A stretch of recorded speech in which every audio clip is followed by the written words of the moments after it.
കാര്യം സൂചിപ്പിക്കാൻ ഞാൻ ആഗ്രഹിക്കുന്നു.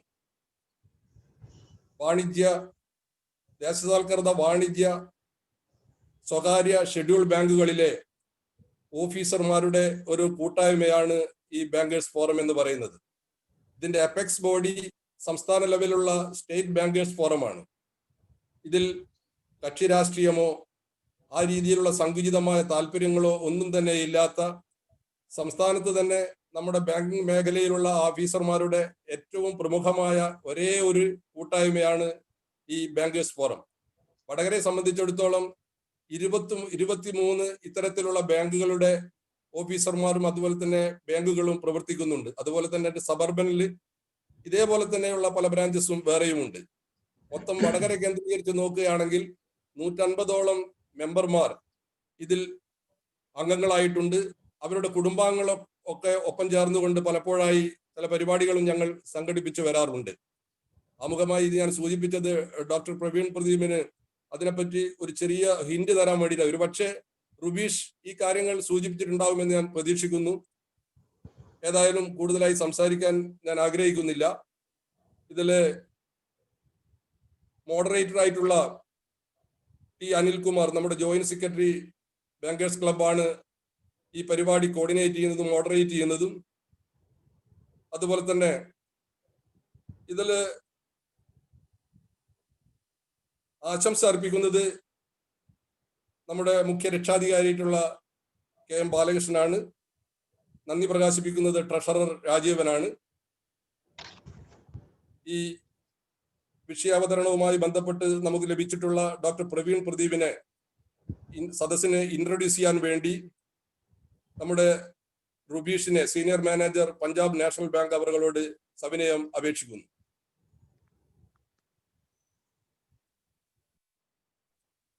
Mister Rubeesh, yes, please introduce. എല്ലാവർക്കും നമസ്കാരം. ഡോക്ടർ പ്രവീൺ പ്രദീപിനെ കുറിച്ച് പറയുകയാണെങ്കിൽ അദ്ദേഹം എൻ്റെ അടുത്ത സുഹൃത്താണ്. അദ്ദേഹം all India institute of medical science ഡൽഹിയിലെ ഒരു എപ്പിഡമിയോളജിസ്റ്റും പബ്ലിക് ഹെൽത്ത് സ്പെഷ്യലിസ്റ്റുമാണ്. പറയുകയാണെങ്കിൽ അദ്ദേഹത്തിന് ഹെൽത്ത് റിസർച്ചിൽ ഒരു 10 പതിറ്റാണ്ടിലധികമുള്ള ഒരു എക്സ്പീരിയൻസ് ഉണ്ട്. When we talk about his achievements, he has published 30 papers in academic journals and presented in a dozen of academic conferences across the globe. So he is the right person to talk about COVID-19, as Mugul sir said. ഇപ്പോൾ അദ്ദേഹം research ചെയ്തുകൊണ്ടിരിക്കുന്നത് impact of diabetics and cardiac diseases on COVID-19 complications എന്ന സബ്ജക്റ്റിലാണ് അദ്ദേഹം research ചെയ്തുകൊണ്ടിരിക്കുന്നത്. ഇത് കൂടാതെ തന്നെ personally പറയുകയാണെങ്കിൽ അദ്ദേഹം ഒരു ബഹുമുഖ പ്രതിഭയാണ്, ഒരു കലാകാരനും എഴുത്തുകാരനും ഒക്കെയാണ്. അപ്പോൾ ഇതിൽ നിന്നെല്ലാം നിങ്ങൾക്ക് ഏകദേശം അദ്ദേഹത്തെ കുറിച്ചൊരു ധാരണ കിട്ടിക്കാണും. ഇത്രയും പറഞ്ഞുകൊണ്ട് സമയപരിമിതി ഉള്ളത് കൊണ്ട് ഞാൻ നിർത്തുകയാണ്. അടുത്ത കാര്യത്തിലേക്ക് കടക്കാൻ ഞാൻ മോഡറേറ്ററെ ക്ഷണിക്കുന്നു. Thank you. Thank you, Rubish. Thank you, Rubish. May I request Mr. Anil to moderate and convene the next session, please? Dr. Praveen, കേൾക്കുന്നുണ്ടോ? Yes. കേൾക്കുന്നുണ്ട്. നമുക്കറിയാം 2020 നമ്മളെല്ലാവരും കണ്ടത് നമ്മളൊരു മിസറബിൾ ഫൈറ്റ് വിത്ത് COVID-19 ആയിരുന്നു. അതിൻ്റെ ഒക്കെ റിസൾട്ട് എല്ലാ മേഖലയിലും പ്രതിഫലിച്ചു. നമുക്കറിയാം ഇന്ത്യയുടെ സാമ്പത്തിക സ്ഥിതിയാണെങ്കിലും, വിദ്യാഭ്യാസമാണെങ്കിലും, സാനിറ്റൈസേഷൻ സെക്ടറിലാണെങ്കിലും, ജെൻഡർ ഇനിക്വാളിറ്റിയിലാണെങ്കിലും, റെഗുലർ ഹെൽത്ത് സർവീസസിലൊക്കെ ആണെങ്കിലും നമ്മൾ അനുഭവിച്ച കഷ്ടപ്പാടുകൾ നമുക്കിപ്പോൾ വിവരിക്കേണ്ട ആവശ്യമില്ല. കാരണം നമ്മളെല്ലാം അനുഭവിച്ചു കഴിഞ്ഞു.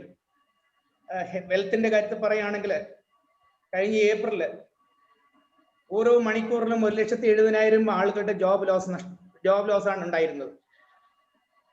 വിദ്യാഭ്യാസത്തിന്റെ കാര്യത്തിൽ അറിയാം, എല്ലാം ഡ്രോപ്പ് ഔട്ട്സിലേക്ക് നീങ്ങിക്കഴിഞ്ഞു. പാവപ്പെട്ട ഫാമിലീസിലുള്ള കുട്ടികളൊക്കെ എല്ലാം ഡ്രോപ്പ് ഔട്ടായി മാറിക്കഴിഞ്ഞു. സാനിറ്റേഷന്റെ കാര്യത്തിൽ പറയുകയാണെങ്കിൽ 20% വരുന്ന ഇന്ത്യയുടെ എക്കണോമിയുടെ 20% വരുന്ന ഹൗസ് ഹോൾഡിൽ നോൺ ഷെയർ സാനിറ്റൈസർ സൗകര്യങ്ങൾ ഷെയർ ചെയ്യാൻ പറ്റാത്ത എത്രയോ ആൾക്കാർ കോവിഡ് ബാധിച്ച് കഴിഞ്ഞു. ഏറ്റവും അധികം അനുഭവിച്ചത് ജെൻഡർ ഇനിക്വാളിറ്റി, അതായത് വിമൻ അൺഎംപ്ലോയ്മെന്റ് ആയിരുന്നു ഏറ്റവും കൂടുതൽ പിന്നീട് നമ്മൾ കണ്ടത്. റെഗുലർ ഹെൽത്ത് സർവീസസിന്റെ റിസൾട്ട് ആണെങ്കിൽ അതിൽ കൂടുതലായിരുന്നു. റെഗുലർ ഹെൽത്ത് സർവീസസ് നിന്നോടുകൂടി നമുക്കറിയാം ഏകദേശം 2.95 മില്യണോളം നമുക്ക് അൺഇൻഡഡ് പ്രഗ്നൻസി ഇന്ത്യയിൽ ഉണ്ടായി. അതിൽ തന്നെ അൺസേഫ് പ്രഗ്നന്റ് ആയിട്ട് 1.04 മില്യൺസ്. മെറ്റേണൽ ഫെറ്റാലിറ്റി അതിന് 60% നമ്മൾക്ക് ഡൊമസ്റ്റിക് വയലൻസ് ഇൻക്രീസ് ചെയ്തു. ഇതൊക്കെയായിരുന്നു നമ്മൾ സോഷ്യൽ ആൻഡ് എക്കണോമിക്കലി നമ്മളെ രാജ്യം അഭിമുഖീകരിച്ചത്. ഇപ്പോഴാവട്ടെ നമ്മൾ വാക്സിനിലേക്ക് എത്തിക്കഴിഞ്ഞു. ഡോക്ടർക്ക് അറിയാം, നമ്മൾ 2 വാക്സിൻസ്, കോവിഷീൽഡും കോവാക്സിനും, അതിന്റെ എഫിക്കസി 60 to 70% ഉണ്ടെന്ന് നമ്മൾ രാജ്യം ക്ലെയിം ചെയ്യുന്നു. പക്ഷെ അവിടെ സംഭവിച്ചത്, അതേസമയം ചൈന നമുക്കെതിരായിട്ട് ലോകം മുഴുവൻ എന്താ പറയാ ക്രിറ്റിസിസം നടത്തുകയാണ്. അവർ പറയുന്നത് ഇന്ത്യ സിറം ഇൻസ്റ്റിറ്റ്യൂട്ടിന് അടുത്ത ദിവസം നമുക്കൊരു തീപിടുത്തം ഉണ്ടായതോടുകൂടി ചൈന പറയുന്നത് ലോകരാജ്യങ്ങളുടെ റിക്വയർമെന്റ് ഒന്നും ഇന്ത്യക്ക് മീറ്റ് ചെയ്യാൻ പറ്റില്ല, ഇന്ത്യ സപ്ലൈ ചെയ്യുന്നതാവട്ടെ ഇതിനു വേണ്ടി എയ്ഡായിട്ട് മാത്രം കൊടുക്കുകയാണ്, അതൊന്നും ഒരു കമേഴ്സ്യൽ ബേസിലുള്ളതല്ല, അത് ബിക്കോസ് രാജ്യങ്ങളൊന്നും നമ്മുടെ അടുത്ത് വാങ്ങാത്തതിന്റെ കാരണം ഇതിന്റെ എഫിഷ്യൻസി കുറവായത് കൊണ്ടാണ്. മാത്രമല്ല ഇന്ത്യയുടെ ഹെൽത്ത് കെയർ വർക്കേഴ്സ് തന്നെ ഇതിനെതിരായിട്ട് സംസാരിക്കുന്നു. ഇതൊക്കെയാണ് ചൈന നമുക്കെതിരെ ഇപ്പൊ പറഞ്ഞു നടക്കുന്നത്. ഡോക്ടർ പ്രവീൺ, നാളത്തെ നമ്മളെ കാര്യങ്ങളെ പറ്റി നമുക്കൊന്നും അറിയില്ല. ഇപ്പോഴും നമ്മൾ അപ്രിയൻഷൻസ് തന്നെയാണ്, പേടി തന്നെയാണ്, ഭയം തന്നെയാണ് നമുക്ക്. ഏതായാലും ഒരു കാര്യം കൂടി ഞാൻ ഓർമ്മിപ്പിക്കുന്നു ഡോക്ടറെ, അതും കൂടെ നമ്മൾ ഡോക്ടറിൽ നിന്നുള്ള വിശദീകരണം പ്രതീക്ഷിക്കുന്നു. ഇന്ത്യയിൽ ഇപ്പൊ ഹേർഡ് ഇമ്മ്യൂണിറ്റി ഡെവലപ്പ് ചെയ്തുകൊണ്ടോ എന്തോ അറിയില്ല, നമ്മുടെ ഡെയിലി കോവിഡ് പേഷ്യൻസിന്റെ എണ്ണം കുറഞ്ഞിട്ടുണ്ട്. പക്ഷേ ടോട്ടൽ പേഷ്യൻസിന്റെ 47% ഇന്ന് കേരളത്തിലാണെന്ന് പറയുന്നു. ടെസ്റ്റ് പോസിറ്റീവ് റേറ്റ് ദേശീയ ആവറേജിനേക്കാൾ കൂടുതലാണ് കേരളത്തിൽ എന്ന് പറയുന്നു. ഇതിന്റെ ഒന്നും യഥാർത്ഥ പിക്ചർ നമുക്ക് കിട്ടിയിട്ടില്ല. നമ്മൾ കൂടുതൽ ഡോക്ടറിൽ നിന്ന് കൂടുതൽ പ്രതീക്ഷിക്കുന്നു. ഞാൻ ഡോക്ടറിലേക്ക് ഹാൻഡ് ഓവർ ചെയ്യുന്നു.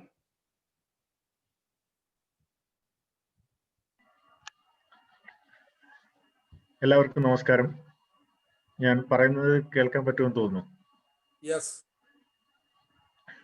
ആദ്യമായിട്ട് ഈ ബാങ്കേഴ്സ് ഫോറത്തിന്റെ ആദ്യ പരിപാടി എന്നാണ് എനിക്ക് മനസ്സിലാക്കാൻ സാധിക്കുന്നത് ഈ വർഷം നടത്തുന്ന ഈ പരിപാടിയിലേക്ക് എന്നെ ക്ഷണിച്ചതിലുള്ള നന്ദി ഞാൻ രേഖപ്പെടുത്തുകയാണ്.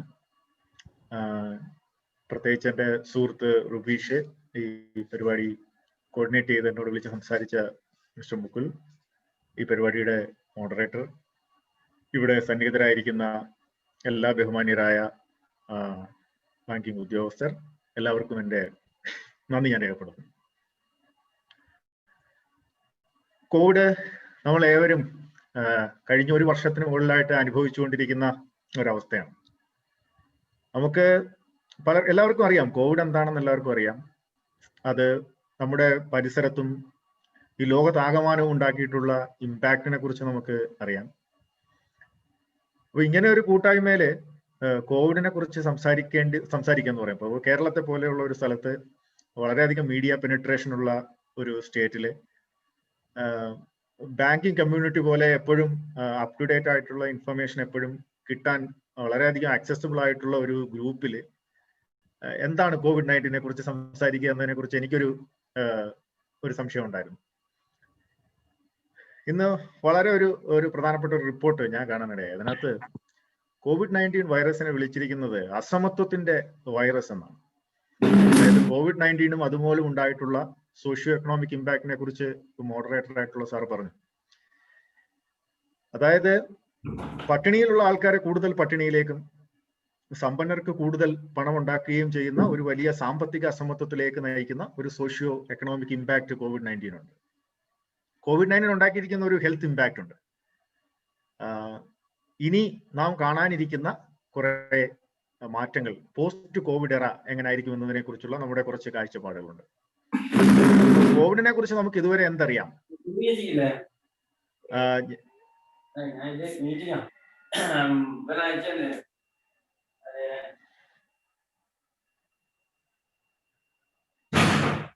ഞാൻ എന്റെ കയ്യിൽ ഒരു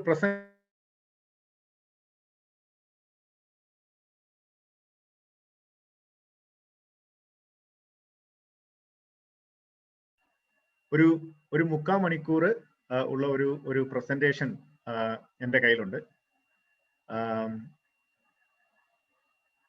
കുറച്ച് സ്ലൈഡ്സ് ആണ്. ആ സ്ലൈഡ്സ് ഒരുപക്ഷെ ഞാൻ പ്രസന്റ് ചെയ്യുമ്പോൾ കുറച്ചുകൂടെ വിഷ്വലൈസ് ചെയ്യാൻ, പറയുന്ന കാര്യങ്ങൾ കുറച്ചുകൂടെ ഒന്ന് വിഷ്വലൈസ് ചെയ്യാൻ കുറച്ച് സഹായിക്കും എന്നുള്ളത് കൊണ്ടുള്ള പ്രസന്റേഷൻ ആണ്.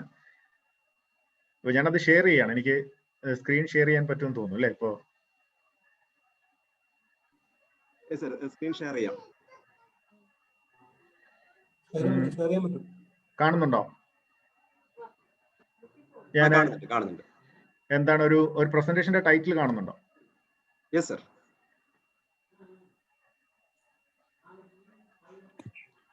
ഓക്കെ, അത് സ്ലൈഡ്സ് ഇപ്പൊ കാണാൻ കഴിയുന്നുണ്ടോ?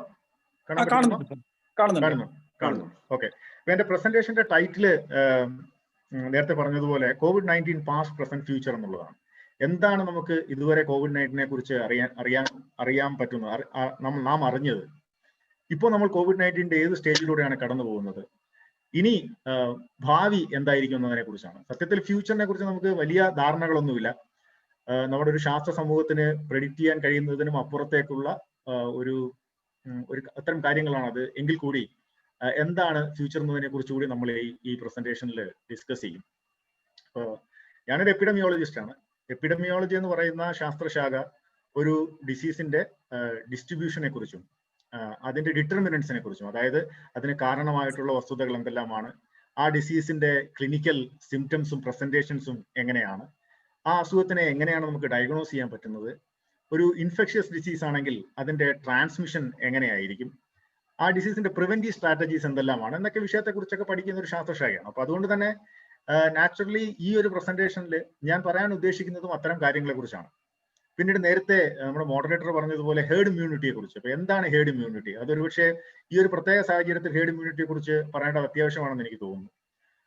മറ്റൊന്ന്, വാക്സിൻ ഒക്കെ റോൾ ഔട്ട് ചെയ്തിരിക്കുന്ന ഒരു സാഹചര്യത്തിലാണ് നമ്മൾ എത്തിയിരിക്കുന്നത്. അപ്പൊ എന്താണ് COVID-19 വാക്സിൻസ്, ഏതൊക്കെ തരത്തിലുള്ള വാക്സിനുകളുണ്ട്, വാക്സിൻ എങ്ങനെയാണ് ഈ അസുഖത്തിനെ പ്രിവെന്റ് ചെയ്യുന്നതിന് സഹായിക്കുന്നത്, ഈ ഒരു പാൻഡമിക്കിന് ശേഷം COVID-19 എന്ന് പറയുന്ന അല്ലെങ്കിൽ SARS-CoV-2 എന്ന് പറയുന്ന ഈ വൈറസ് നമുക്കിടയിൽ ഉണ്ടാകുമോ, ഉണ്ടാവുകയാണെങ്കിൽ അത് എങ്ങനെയായിരിക്കും നമ്മളെ ബാധിക്കുക?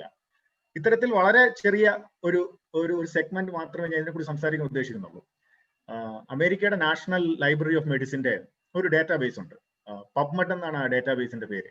ആ ഡേറ്റാബേസിൽ നമ്മൾ COVID-19 എന്ന് പറയുന്ന ഒരു കീവേഡ് സെർച്ച് ചെയ്യുകയാണെന്നുണ്ടെങ്കിൽ 59,000-ഓളം ആർട്ടിക്കിളുകൾ നമുക്ക് കാണാൻ കഴിയും. നമ്പർ 59,000-ഓളം ആർട്ടിക്കിളുകൾ. അപ്പോൾ കഴിഞ്ഞ ഡിസംബർ 2019 വുഹാനിൽ റിപ്പോർട്ട് ചെയ്യപ്പെട്ട ഈ വൈറസ് അവിടുന്ന് ഒരു വർഷവും ഒരു മാസവും കഴിയുമ്പോൾ ശാസ്ത്രം 59,000-ഓളം ആർട്ടിക്കിളുകളെയും അറിവുകളെയും, 59,000 ആർട്ടിക്കിൾ എന്ന് പറയുമ്പോൾ 10-15 പേജുള്ള ഓരോ പേപ്പറുകളാണ്. അപ്പൊ അത്രയും വിവരങ്ങൾ ഇതിനകം തന്നെ നമ്മൾ ജനറേറ്റ് ചെയ്യപ്പെട്ടിട്ടുണ്ട്. അപ്പൊ ആ വിവരങ്ങളെല്ലാം നമുക്ക് ഓരോന്നായിട്ട് എടുത്തുകൂടെ സംസാരിക്കാൻ പറ്റില്ല. എന്ന് മാത്രമല്ല, ഈ വിഷയത്തെക്കുറിച്ച് എല്ലാ കാര്യങ്ങളും അറിയാമെന്ന് ഞാൻ ക്ലെയിം ചെയ്യുന്നതുമില്ല. എന്നാൽ നമുക്ക് സാധാരണ ജീവിതത്തിൽ അത്യാവശ്യമായിരിക്കുന്ന വസ്തുതകൾ COVID-19 കുറിച്ച്, അല്ലെങ്കിൽ ഈ രോഗത്തെ പ്രതിരോധിച്ച് നിർത്താൻ, അല്ലെങ്കിൽ ഈ രോഗത്തിന്റെ തിക്തഫലങ്ങളെ നമുക്കറിയാവുന്നവരിലേക്കും വരാതിരിക്കാൻ വേണ്ടി ഒരു നിത്യജീവിതത്തിൽ നാം അറിഞ്ഞിരിക്കേണ്ട വസ്തുതകളെ ശാസ്ത്രത്തിന്റെ ഒരു അടിത്തറയോടുകൂടി വിവരിക്കുക എന്നുള്ളതാണ് ഞാൻ ഈ നിങ്ങളോട് സംസാരിക്കാൻ ഉദ്ദേശിക്കുന്ന അടുത്ത 45 മിനിറ്റുകൾ കൊണ്ട് ഉദ്ദേശിക്കുന്നത്. നാം പറയുന്ന കാര്യങ്ങൾ ചെയ്യാൻ പറയുന്ന പൊതുവെ നമ്മുടെ ആരോഗ്യ പ്രവർത്തകരും നമ്മുടെ രാഷ്ട്രീയ നേതൃത്വമൊക്കെ നമ്മളോട് പറയുന്ന കാര്യങ്ങൾക്ക് എത്രമാത്രം ശാസ്ത്രീയ അടിത്തറയുണ്ട്, അല്ലെങ്കിൽ ഇത്തരം കാര്യങ്ങളെ കുറിച്ച് ഇതേവരെ നടത്തിയിട്ടുള്ള പഠനങ്ങൾ എന്താണ് പറയുന്നതിനെ കുറിച്ചിട്ടുള്ള ഒരു സമ്മറി, അതാണ് ഉദ്ദേശിക്കുന്നത്. എന്താണ് ഈ അസുഖം? നമ്മളിപ്പോ നോക്കിയാൽ ഏകദേശം 10 കോടിയോളം ആൾക്കാർ, അത് ഇന്നത്തെ കണക്ക് നമ്മൾ നോക്കുകയാണെന്നുണ്ടെങ്കിൽ ഏകദേശം 9,98,00,000 ആൾക്കാരെ ബാധിച്ചു കഴിഞ്ഞ ഒരു പാൻഡമിക് ആണത്, ഒരു വൈറൽ ഇൻഫെക്ഷൻ ആണത്. SARS-CoV-2 എന്നാണ് ഈ വൈറസിന്റെ പേര്. ഒരു കൊറോണ വൈറസ് എന്ന് പറയുന്ന ഫാമിലി ഓഫ് വൈറസിൽ പെടുന്ന ഒരു വൈറസ് ആണ്. ഇതിനു മുമ്പും ഇതേ ഫാമിലിയിലുള്ള വൈറസിന്റെ പാൻഡമിക് ഉണ്ടായിട്ടുണ്ട്. അതായത് നമുക്കറിയാം 2003 ഉണ്ടായ ഒരു SARS വൈറസ് ഔട്ട്ബ്രേക്ക് ഉണ്ടായിരുന്നു. അതിനുശേഷം 2012 മിഡിൽ ഈസ്റ്റ് റെസ്പിറേറ്ററി സിൻഡ്രോം എന്ന് പറയുന്ന MERS വൈറസിന്റെ ഒരു ഇൻഫെക്ഷൻ ഉണ്ടായിരുന്നു. അത്തരം വൈറസിന്റെ ഫാമിലിയിൽപ്പെട്ട ഒരു വൈറസാണ് ഈ പറയുന്ന SARS-CoV-2 എന്ന് പറയുന്ന വൈറസ്. അതിന്റെ പേര് SARS-CoV-2 എന്നാണ്. 2019 ഡിറ്റക്ട് ചെയ്യപ്പെട്ടത് കൊണ്ട് നമ്മൾ അതിനെ കൊറോണ വൈറസ് ഡിസീസ് 19 എന്ന് വിളിച്ചു. പക്ഷെ അതിന്റെ പാൻഡമിക് നമുക്കറിയാം, അതിന്റെ സ്പ്രെഡും അതിന്റെ വളർച്ചയൊക്കെ നമ്മൾ കണ്ടത് 2020 വർഷത്തിലാണ്. 219ഓളം രാജ്യങ്ങളിൽ ഈ വൈറസ് ഇതുവരെ വ്യാപിച്ചു കഴിഞ്ഞു. അതായത് മനുഷ്യവാസമുള്ള മിക്കവാറും എല്ലാ മേഖലകളിലും, ഈവൻ അന്റാർട്ടിക്കയിൽ ഉൾപ്പെടെ ഇതിന്റെ വൈറസിന്റെ സാന്നിധ്യം നമ്മൾ കണ്ടെത്തിയിട്ടുണ്ട്. പസഫിക് ഐലൻഡിലേക്ക് 1-2 ഐലൻഡുകൾ ഒഴിച്ച് ബാക്കി 219 കൺട്രികളിലും ടെറിട്ടറികളിലും ഈ വൈറസ് വ്യാപിച്ചു കഴിഞ്ഞിരിക്കുകയാണ്. നേരത്തെ പറഞ്ഞതുപോലെ 10 കോടിയോളം ആൾക്കാരെ ഇത് ബാധിച്ചു കഴിഞ്ഞു. 21 ലക്ഷത്തോളം ആൾക്കാരുടെ മരണത്തിനും കാരണമായിരിക്കുന്ന ഒരു വൈറസ്. അതായത് കഴിഞ്ഞ 100 വർഷത്തിനിടയിൽ മനുഷ്യരാശി കണ്ടിട്ടുള്ള ഏറ്റവും മാരകമായ ഒരു പാൻഡമിക്കിന്റെ കാലഘട്ടത്തിലൂടെ നാം കടന്നു പോകുന്നത്. നമുക്കറിയാം, കൺഫേംഡ് കേസുകളുടെ എണ്ണം നോക്കുകയാണെങ്കിൽ പകുതിയിലധികം കേസുകൾ റിപ്പോർട്ട് ചെയ്യപ്പെട്ടിരിക്കുന്നത് ഈ 5 രാജ്യങ്ങളിലാണ്. അതായത് US, India, Brazil, Russia, UK രാജ്യങ്ങളിലാണ്. ഡെത്ത് നമ്മൾ നോക്കുകയാണെന്നുണ്ടെങ്കിൽ മെജോറിറ്റി ഓഫ് ഡെത്ത് റിപ്പോർട്ട് ചെയ്യപ്പെട്ടിരിക്കുന്നത് US, Brazil, India, Mexico, UK എന്നീ രാജ്യങ്ങളിലാണ്.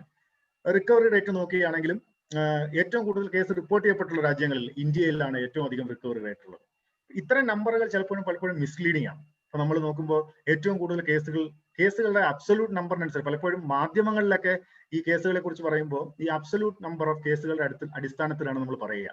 അതൊരു പക്ഷേ മിസ്ലീഡിംഗ് ആണ്. കാരണം എന്ന് വെച്ച് കഴിഞ്ഞാൽ 134 കോടി ജനങ്ങളുള്ള ഇന്ത്യയെ സംബന്ധിച്ചിടത്തോളം നാച്ചുറലായിട്ട് ഇവിടെ ഉണ്ടാകാൻ പോകുന്ന ഇൻഫെക്ഷൻസിന്റെ എണ്ണം കൂടുതലായിരിക്കും, ആ നമ്പർ കൂടുതലായിരിക്കും.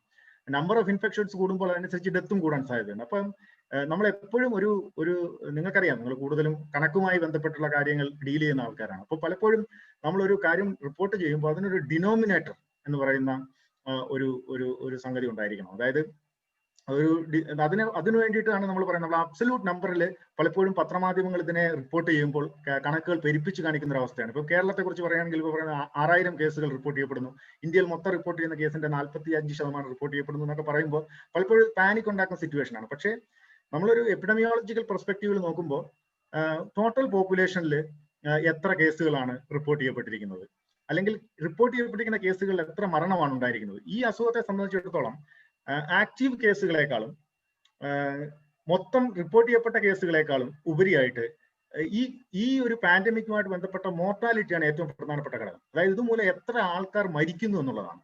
ഒരു പാൻഡമിക്കിനെ സംബന്ധിച്ചിടത്തോളം ഏറ്റവും പ്രധാനപ്പെട്ട ഇൻഡിക്കേറ്റർ എന്ന് പറയുന്നത് ആ പാൻഡമിക്കുമായിട്ട് ബന്ധപ്പെട്ട എത്ര ആൾക്കാർ മരിക്കുന്നു എന്നുള്ളതാണ്. ആ മരണനിരക്ക് തന്നെ ടോട്ടൽ പോപ്പുലേഷനിൽ, അതായത് ഇപ്പോൾ 1 ലക്ഷം ആൾക്കാരിൽ എത്ര പേർ മരിക്കുന്നു, മൊത്തം ജനസംഖ്യയുടെ 1 ലക്ഷം ആൾക്കാരിൽ എത്ര പേരാണ് മരിക്കുന്നത്, അല്ലെങ്കിൽ ഇൻഫെക്ഷൻ വരുന്ന ആൾക്കാരിൽ എത്ര പേർക്കാണ് മരണം സംഭവിക്കുന്നത്. അപ്പോൾ ഇൻഫെക്ഷൻ വരുന്നതിൽ എത്ര പേർക്ക് മരണം സംഭവിക്കുന്നു എന്ന് പറയുന്ന ആ ഒരു സംഭവത്തിന് നമ്മൾ കേസ് ഫാറ്റാലിറ്റി റേറ്റ് എന്നാണ് വിളിക്കുക. കേസ് ഫാറ്റാലിറ്റി എത്രമാത്രമാണുള്ളത്, അതായത് 100 പേർക്ക് അസുഖം വരുമ്പോൾ എത്ര പേരാണ് ഒരു സ്ഥലത്ത് മരിക്കുന്നത് എന്നുള്ളതാണ്. അപ്പം ഇന്ത്യയിലെ കണക്ക് വെച്ച് നോക്കുകയാണെങ്കിൽ ഇന്ത്യയിലെ ഏറ്റവും കുറച്ച് കേസ് ഫാറ്റാലിറ്റി റേറ്റ് ഉള്ള സ്ഥലം കേരളമാണ്. ഇപ്പൊ കേരളത്തിൽ ഏറ്റവും കൂടുതൽ കേസുകൾ ഇപ്പൊ നമ്മൾ റിപ്പോർട്ട് ചെയ്യുമെന്ന് പറയുമ്പോഴും 1-ൽ താഴെയാണ്. അതായത് 100 പേർക്ക് ഇൻഫെക്ഷൻ സംഭവിക്കുമ്പോൾ ഒരാൾ പോലും മരിക്കാത്ത ഒരു സാഹചര്യത്തിലാണ് നമ്മൾ കേസ് ഫാറ്റാലിറ്റിയിൽ ഇപ്പോൾ നിൽക്കുന്നത്. മറ്റ് ചില സംസ്ഥാനങ്ങളൊക്കെ നോക്കുകയാണെങ്കിൽ അവിടെ 100 പേര് റിപ്പോർട്ട് ചെയ്യപ്പെടുമ്പോൾ 3 മുതൽ 4 വരെ ആൾക്കാർ മരിക്കുന്ന ഒരു സാഹചര്യമൊക്കെ ഉണ്ടായിട്ടുണ്ട്. അപ്പൊ കേസ് ഫാറ്റാലിറ്റി ആണ് നമുക്ക് മനസ്സിലാക്കാൻ കഴിയുന്ന ഒരു ഇൻഡിക്കേറ്റർ. രണ്ടാമത്തെ ഇൻഡിക്കേറ്റർ എന്ന് പറയുന്നത് number of death per lakh population എന്നുള്ളതാണ്. ഇതൊരു ആക്റ്റീവ് കേസുകളുടെ ഒരു മാപ്പാണ്. ഈ മാപ്പ് നമ്മൾ നോക്കിയാൽ മനസ്സിലാവും. ഞാൻ നേരത്തെ പറഞ്ഞതുപോലെ ലോകത്തിലെ ഏകദേശം എല്ലാ രാജ്യങ്ങളിലെയും ഇത് ബാധിച്ചു കഴിഞ്ഞു. നമ്മൾ നോക്കുകയാണെങ്കിൽ ഡിസ്പ്രപ്പോർഷനേറ്റ് ആയിട്ട് ബാധിച്ചിരിക്കുന്ന രാജ്യങ്ങൾ നോക്കുകയാണെങ്കിൽ ഇപ്പോൾ US നമുക്ക് കാണാം. US തെക്കേ അമേരിക്കയിലും വടക്കേ അമേരിക്കയിലും രാജ്യങ്ങളിൽ ബാധിച്ചിട്ടുണ്ട്. ആഫ്രിക്കൻ കോണ്ടിനെന്റിൽ വളരെ വ്യാപകമായി ഈ വൈറസ് ഇപ്പോഴും വ്യാപിച്ചിട്ടില്ല എന്നാണ് നമുക്ക് പറയാൻ കഴിയുന്നത്. അതായത് നമ്പർ ഓഫ് കേസസിന്റെ എണ്ണം വെച്ച് നോക്കുകയാണെങ്കിലും ശരി, അതിന്റെ ഡെത്ത് പെർസെന്റേജ് നോക്കുകയാണെങ്കിലും ശരി, ആഫ്രിക്കൻ കോണ്ടിനെന്റിലേക്ക് ഇപ്പോഴും ഈ വൈറസ് വളരെയധികം വ്യാപിച്ചിട്ടില്ല.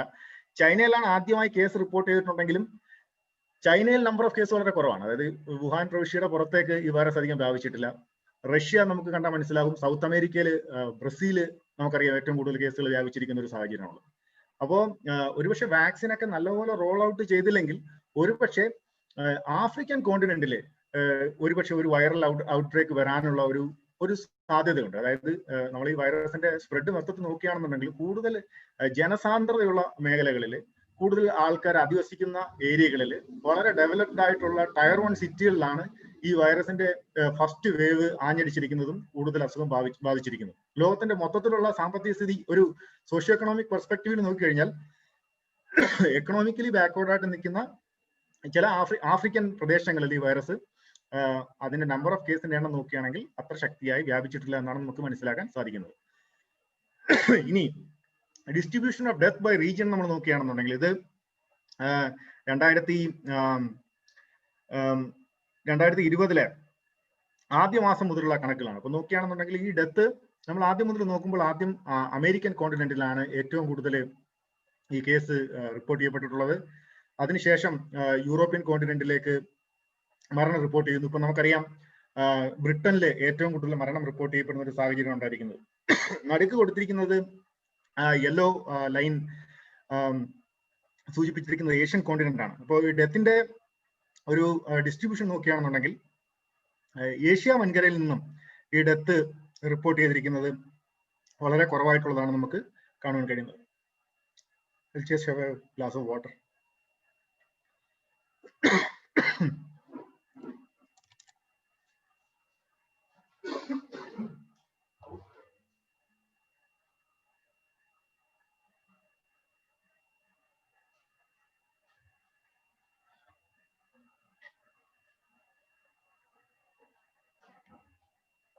ഹലോ, കേൾക്കാൻ പറ്റുന്നുണ്ടല്ലോ അല്ലേ? കേൾക്കാം സർ. സോറി.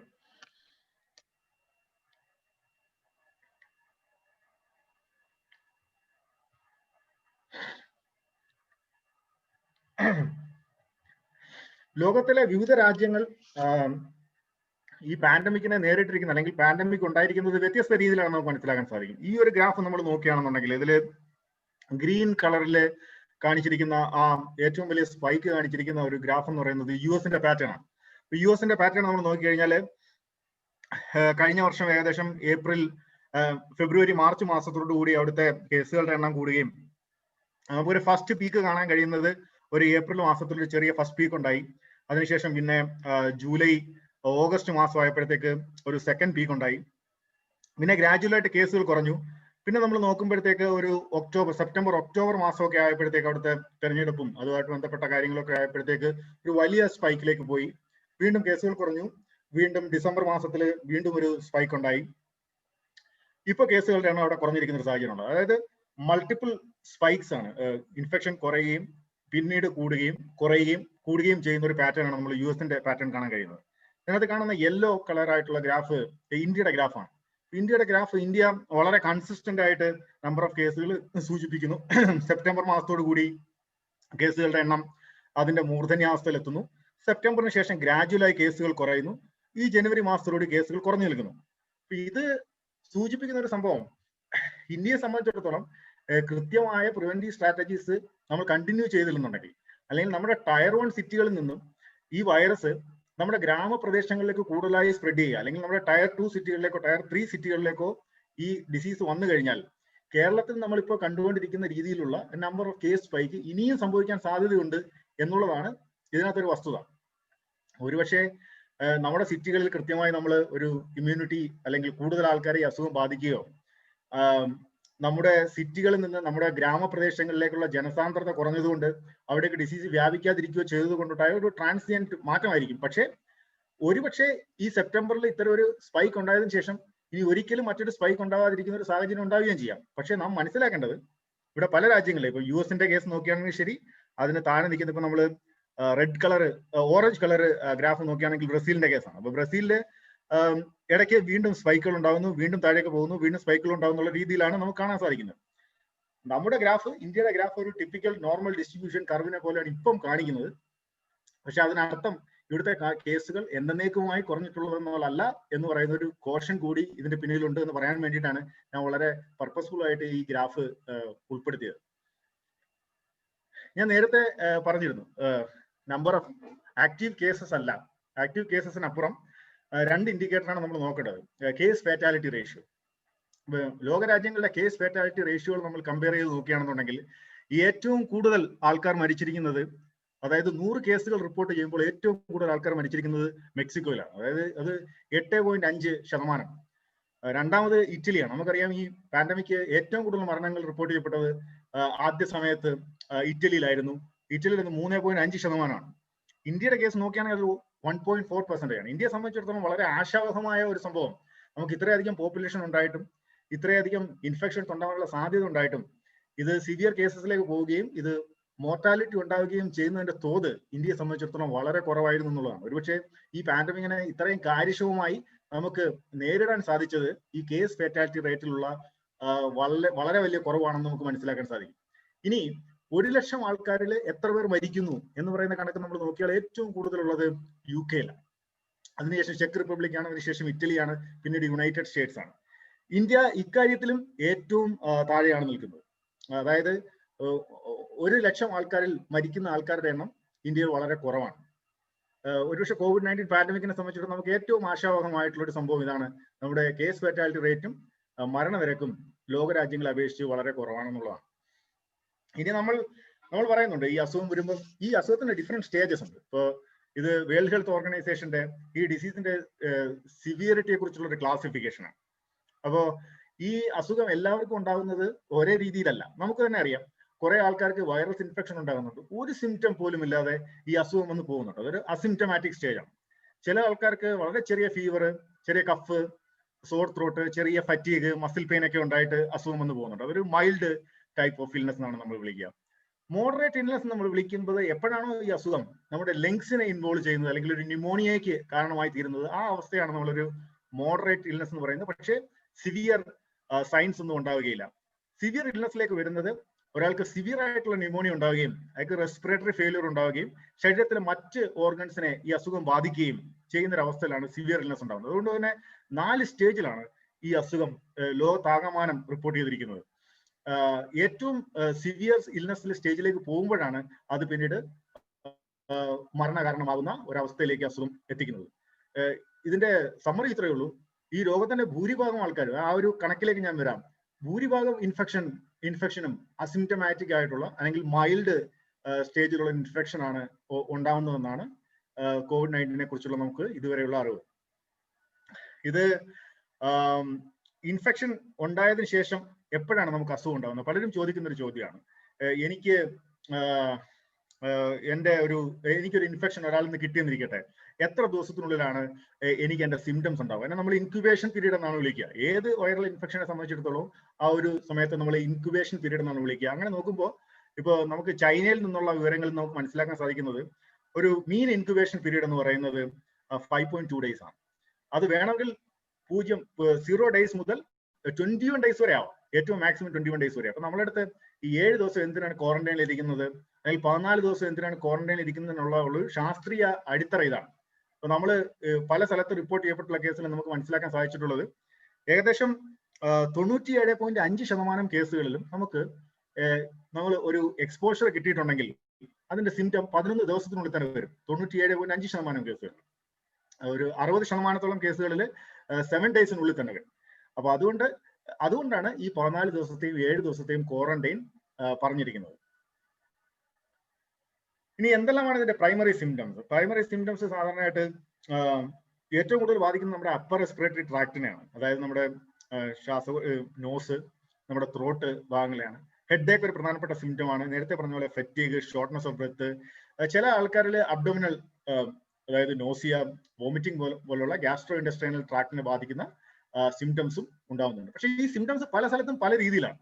ഇപ്പോ നമ്മൾ ഒരു യു കെ സ്റ്റഡി നോക്കുകയാണെന്നുണ്ടെങ്കിൽ ഏറ്റവും കൂടുതൽ റിപ്പോർട്ട് ചെയ്യപ്പെട്ടുള്ള സിംറ്റം എന്ന് പറയുന്നത് ഫീവർ ആണ്. അതിനുശേഷം കഫും ഷോർട്ട്നെസ് ഓഫ് ബ്രീത്തുമാണ്. അപ്പോൾ പല എത്തനിക് വേരിയേഷൻസ് ഉണ്ട്. അതായത് പല സ്ഥലങ്ങളിലും പല രാജ്യങ്ങളിലും ഏറ്റവും കൂടുതലായിട്ട് റിപ്പോർട്ട് ചെയ്യപ്പെടുന്ന സിംറ്റംസിന് തന്നെ ഒരു എത്തനിക് വേരിയേഷൻ ഉണ്ട്. ഇപ്പോ നമ്മള് ഇതിപ്പം ഈ ഒരു സ്റ്റഡി എന്ന് പറയുന്നത് നമ്മൾ ചൈനയിൽ നിന്ന് റിപ്പോർട്ട് ചെയ്യപ്പെട്ട സ്റ്റഡിയാണ്. 1420 പേരിൽ റിപ്പോർട്ട് ചെയ്യപ്പെട്ട സ്റ്റഡിയിൽ ഏറ്റവും അധികം റിപ്പോർട്ട് ചെയ്യപ്പെട്ടുള്ള സിംറ്റം എന്ന് പറയുന്നത് ഹെഡേക്ക് ആണ്. പിന്നെ ലോസ് ഓഫ് സ്മെല്ലാണ് ഏറ്റവും കൂടുതൽ. നമുക്കറിയാം പല ആൾക്കാരിലും അസിംറ്റമാറ്റിക് ആയിട്ട് കോവിഡ് വന്ന് പോകുന്ന ആൾക്കാരിൽ തന്നെ നമുക്കറിയാൻ പറ്റുന്നത് ടേസ്റ്റും സ്മെല്ലും നഷ്ടപ്പെടുക എന്നുള്ള ഒരു പ്രധാനപ്പെട്ട സിംറ്റം ആണ്.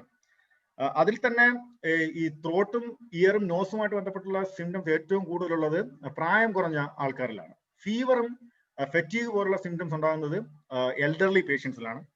ഈ loss of smell, taste sensation ഒക്കെ ഏറ്റവും കൂടുതൽ പോകുന്നത് സ്ത്രീകളിലാണ്. ഇതൊക്കെയാണ് നമുക്ക് ഇതേവരെ റിപ്പോർട്ട് ചെയ്യപ്പെട്ടുള്ള സ്റ്റഡികളിൽ നിന്ന് ഈ സിംറ്റത്തിന്റെ ഡിസ്ട്രിബ്യൂഷനെ കുറിച്ച് നമുക്ക് മനസ്സിലാക്കാൻ സാധിച്ചിട്ടുള്ളത്.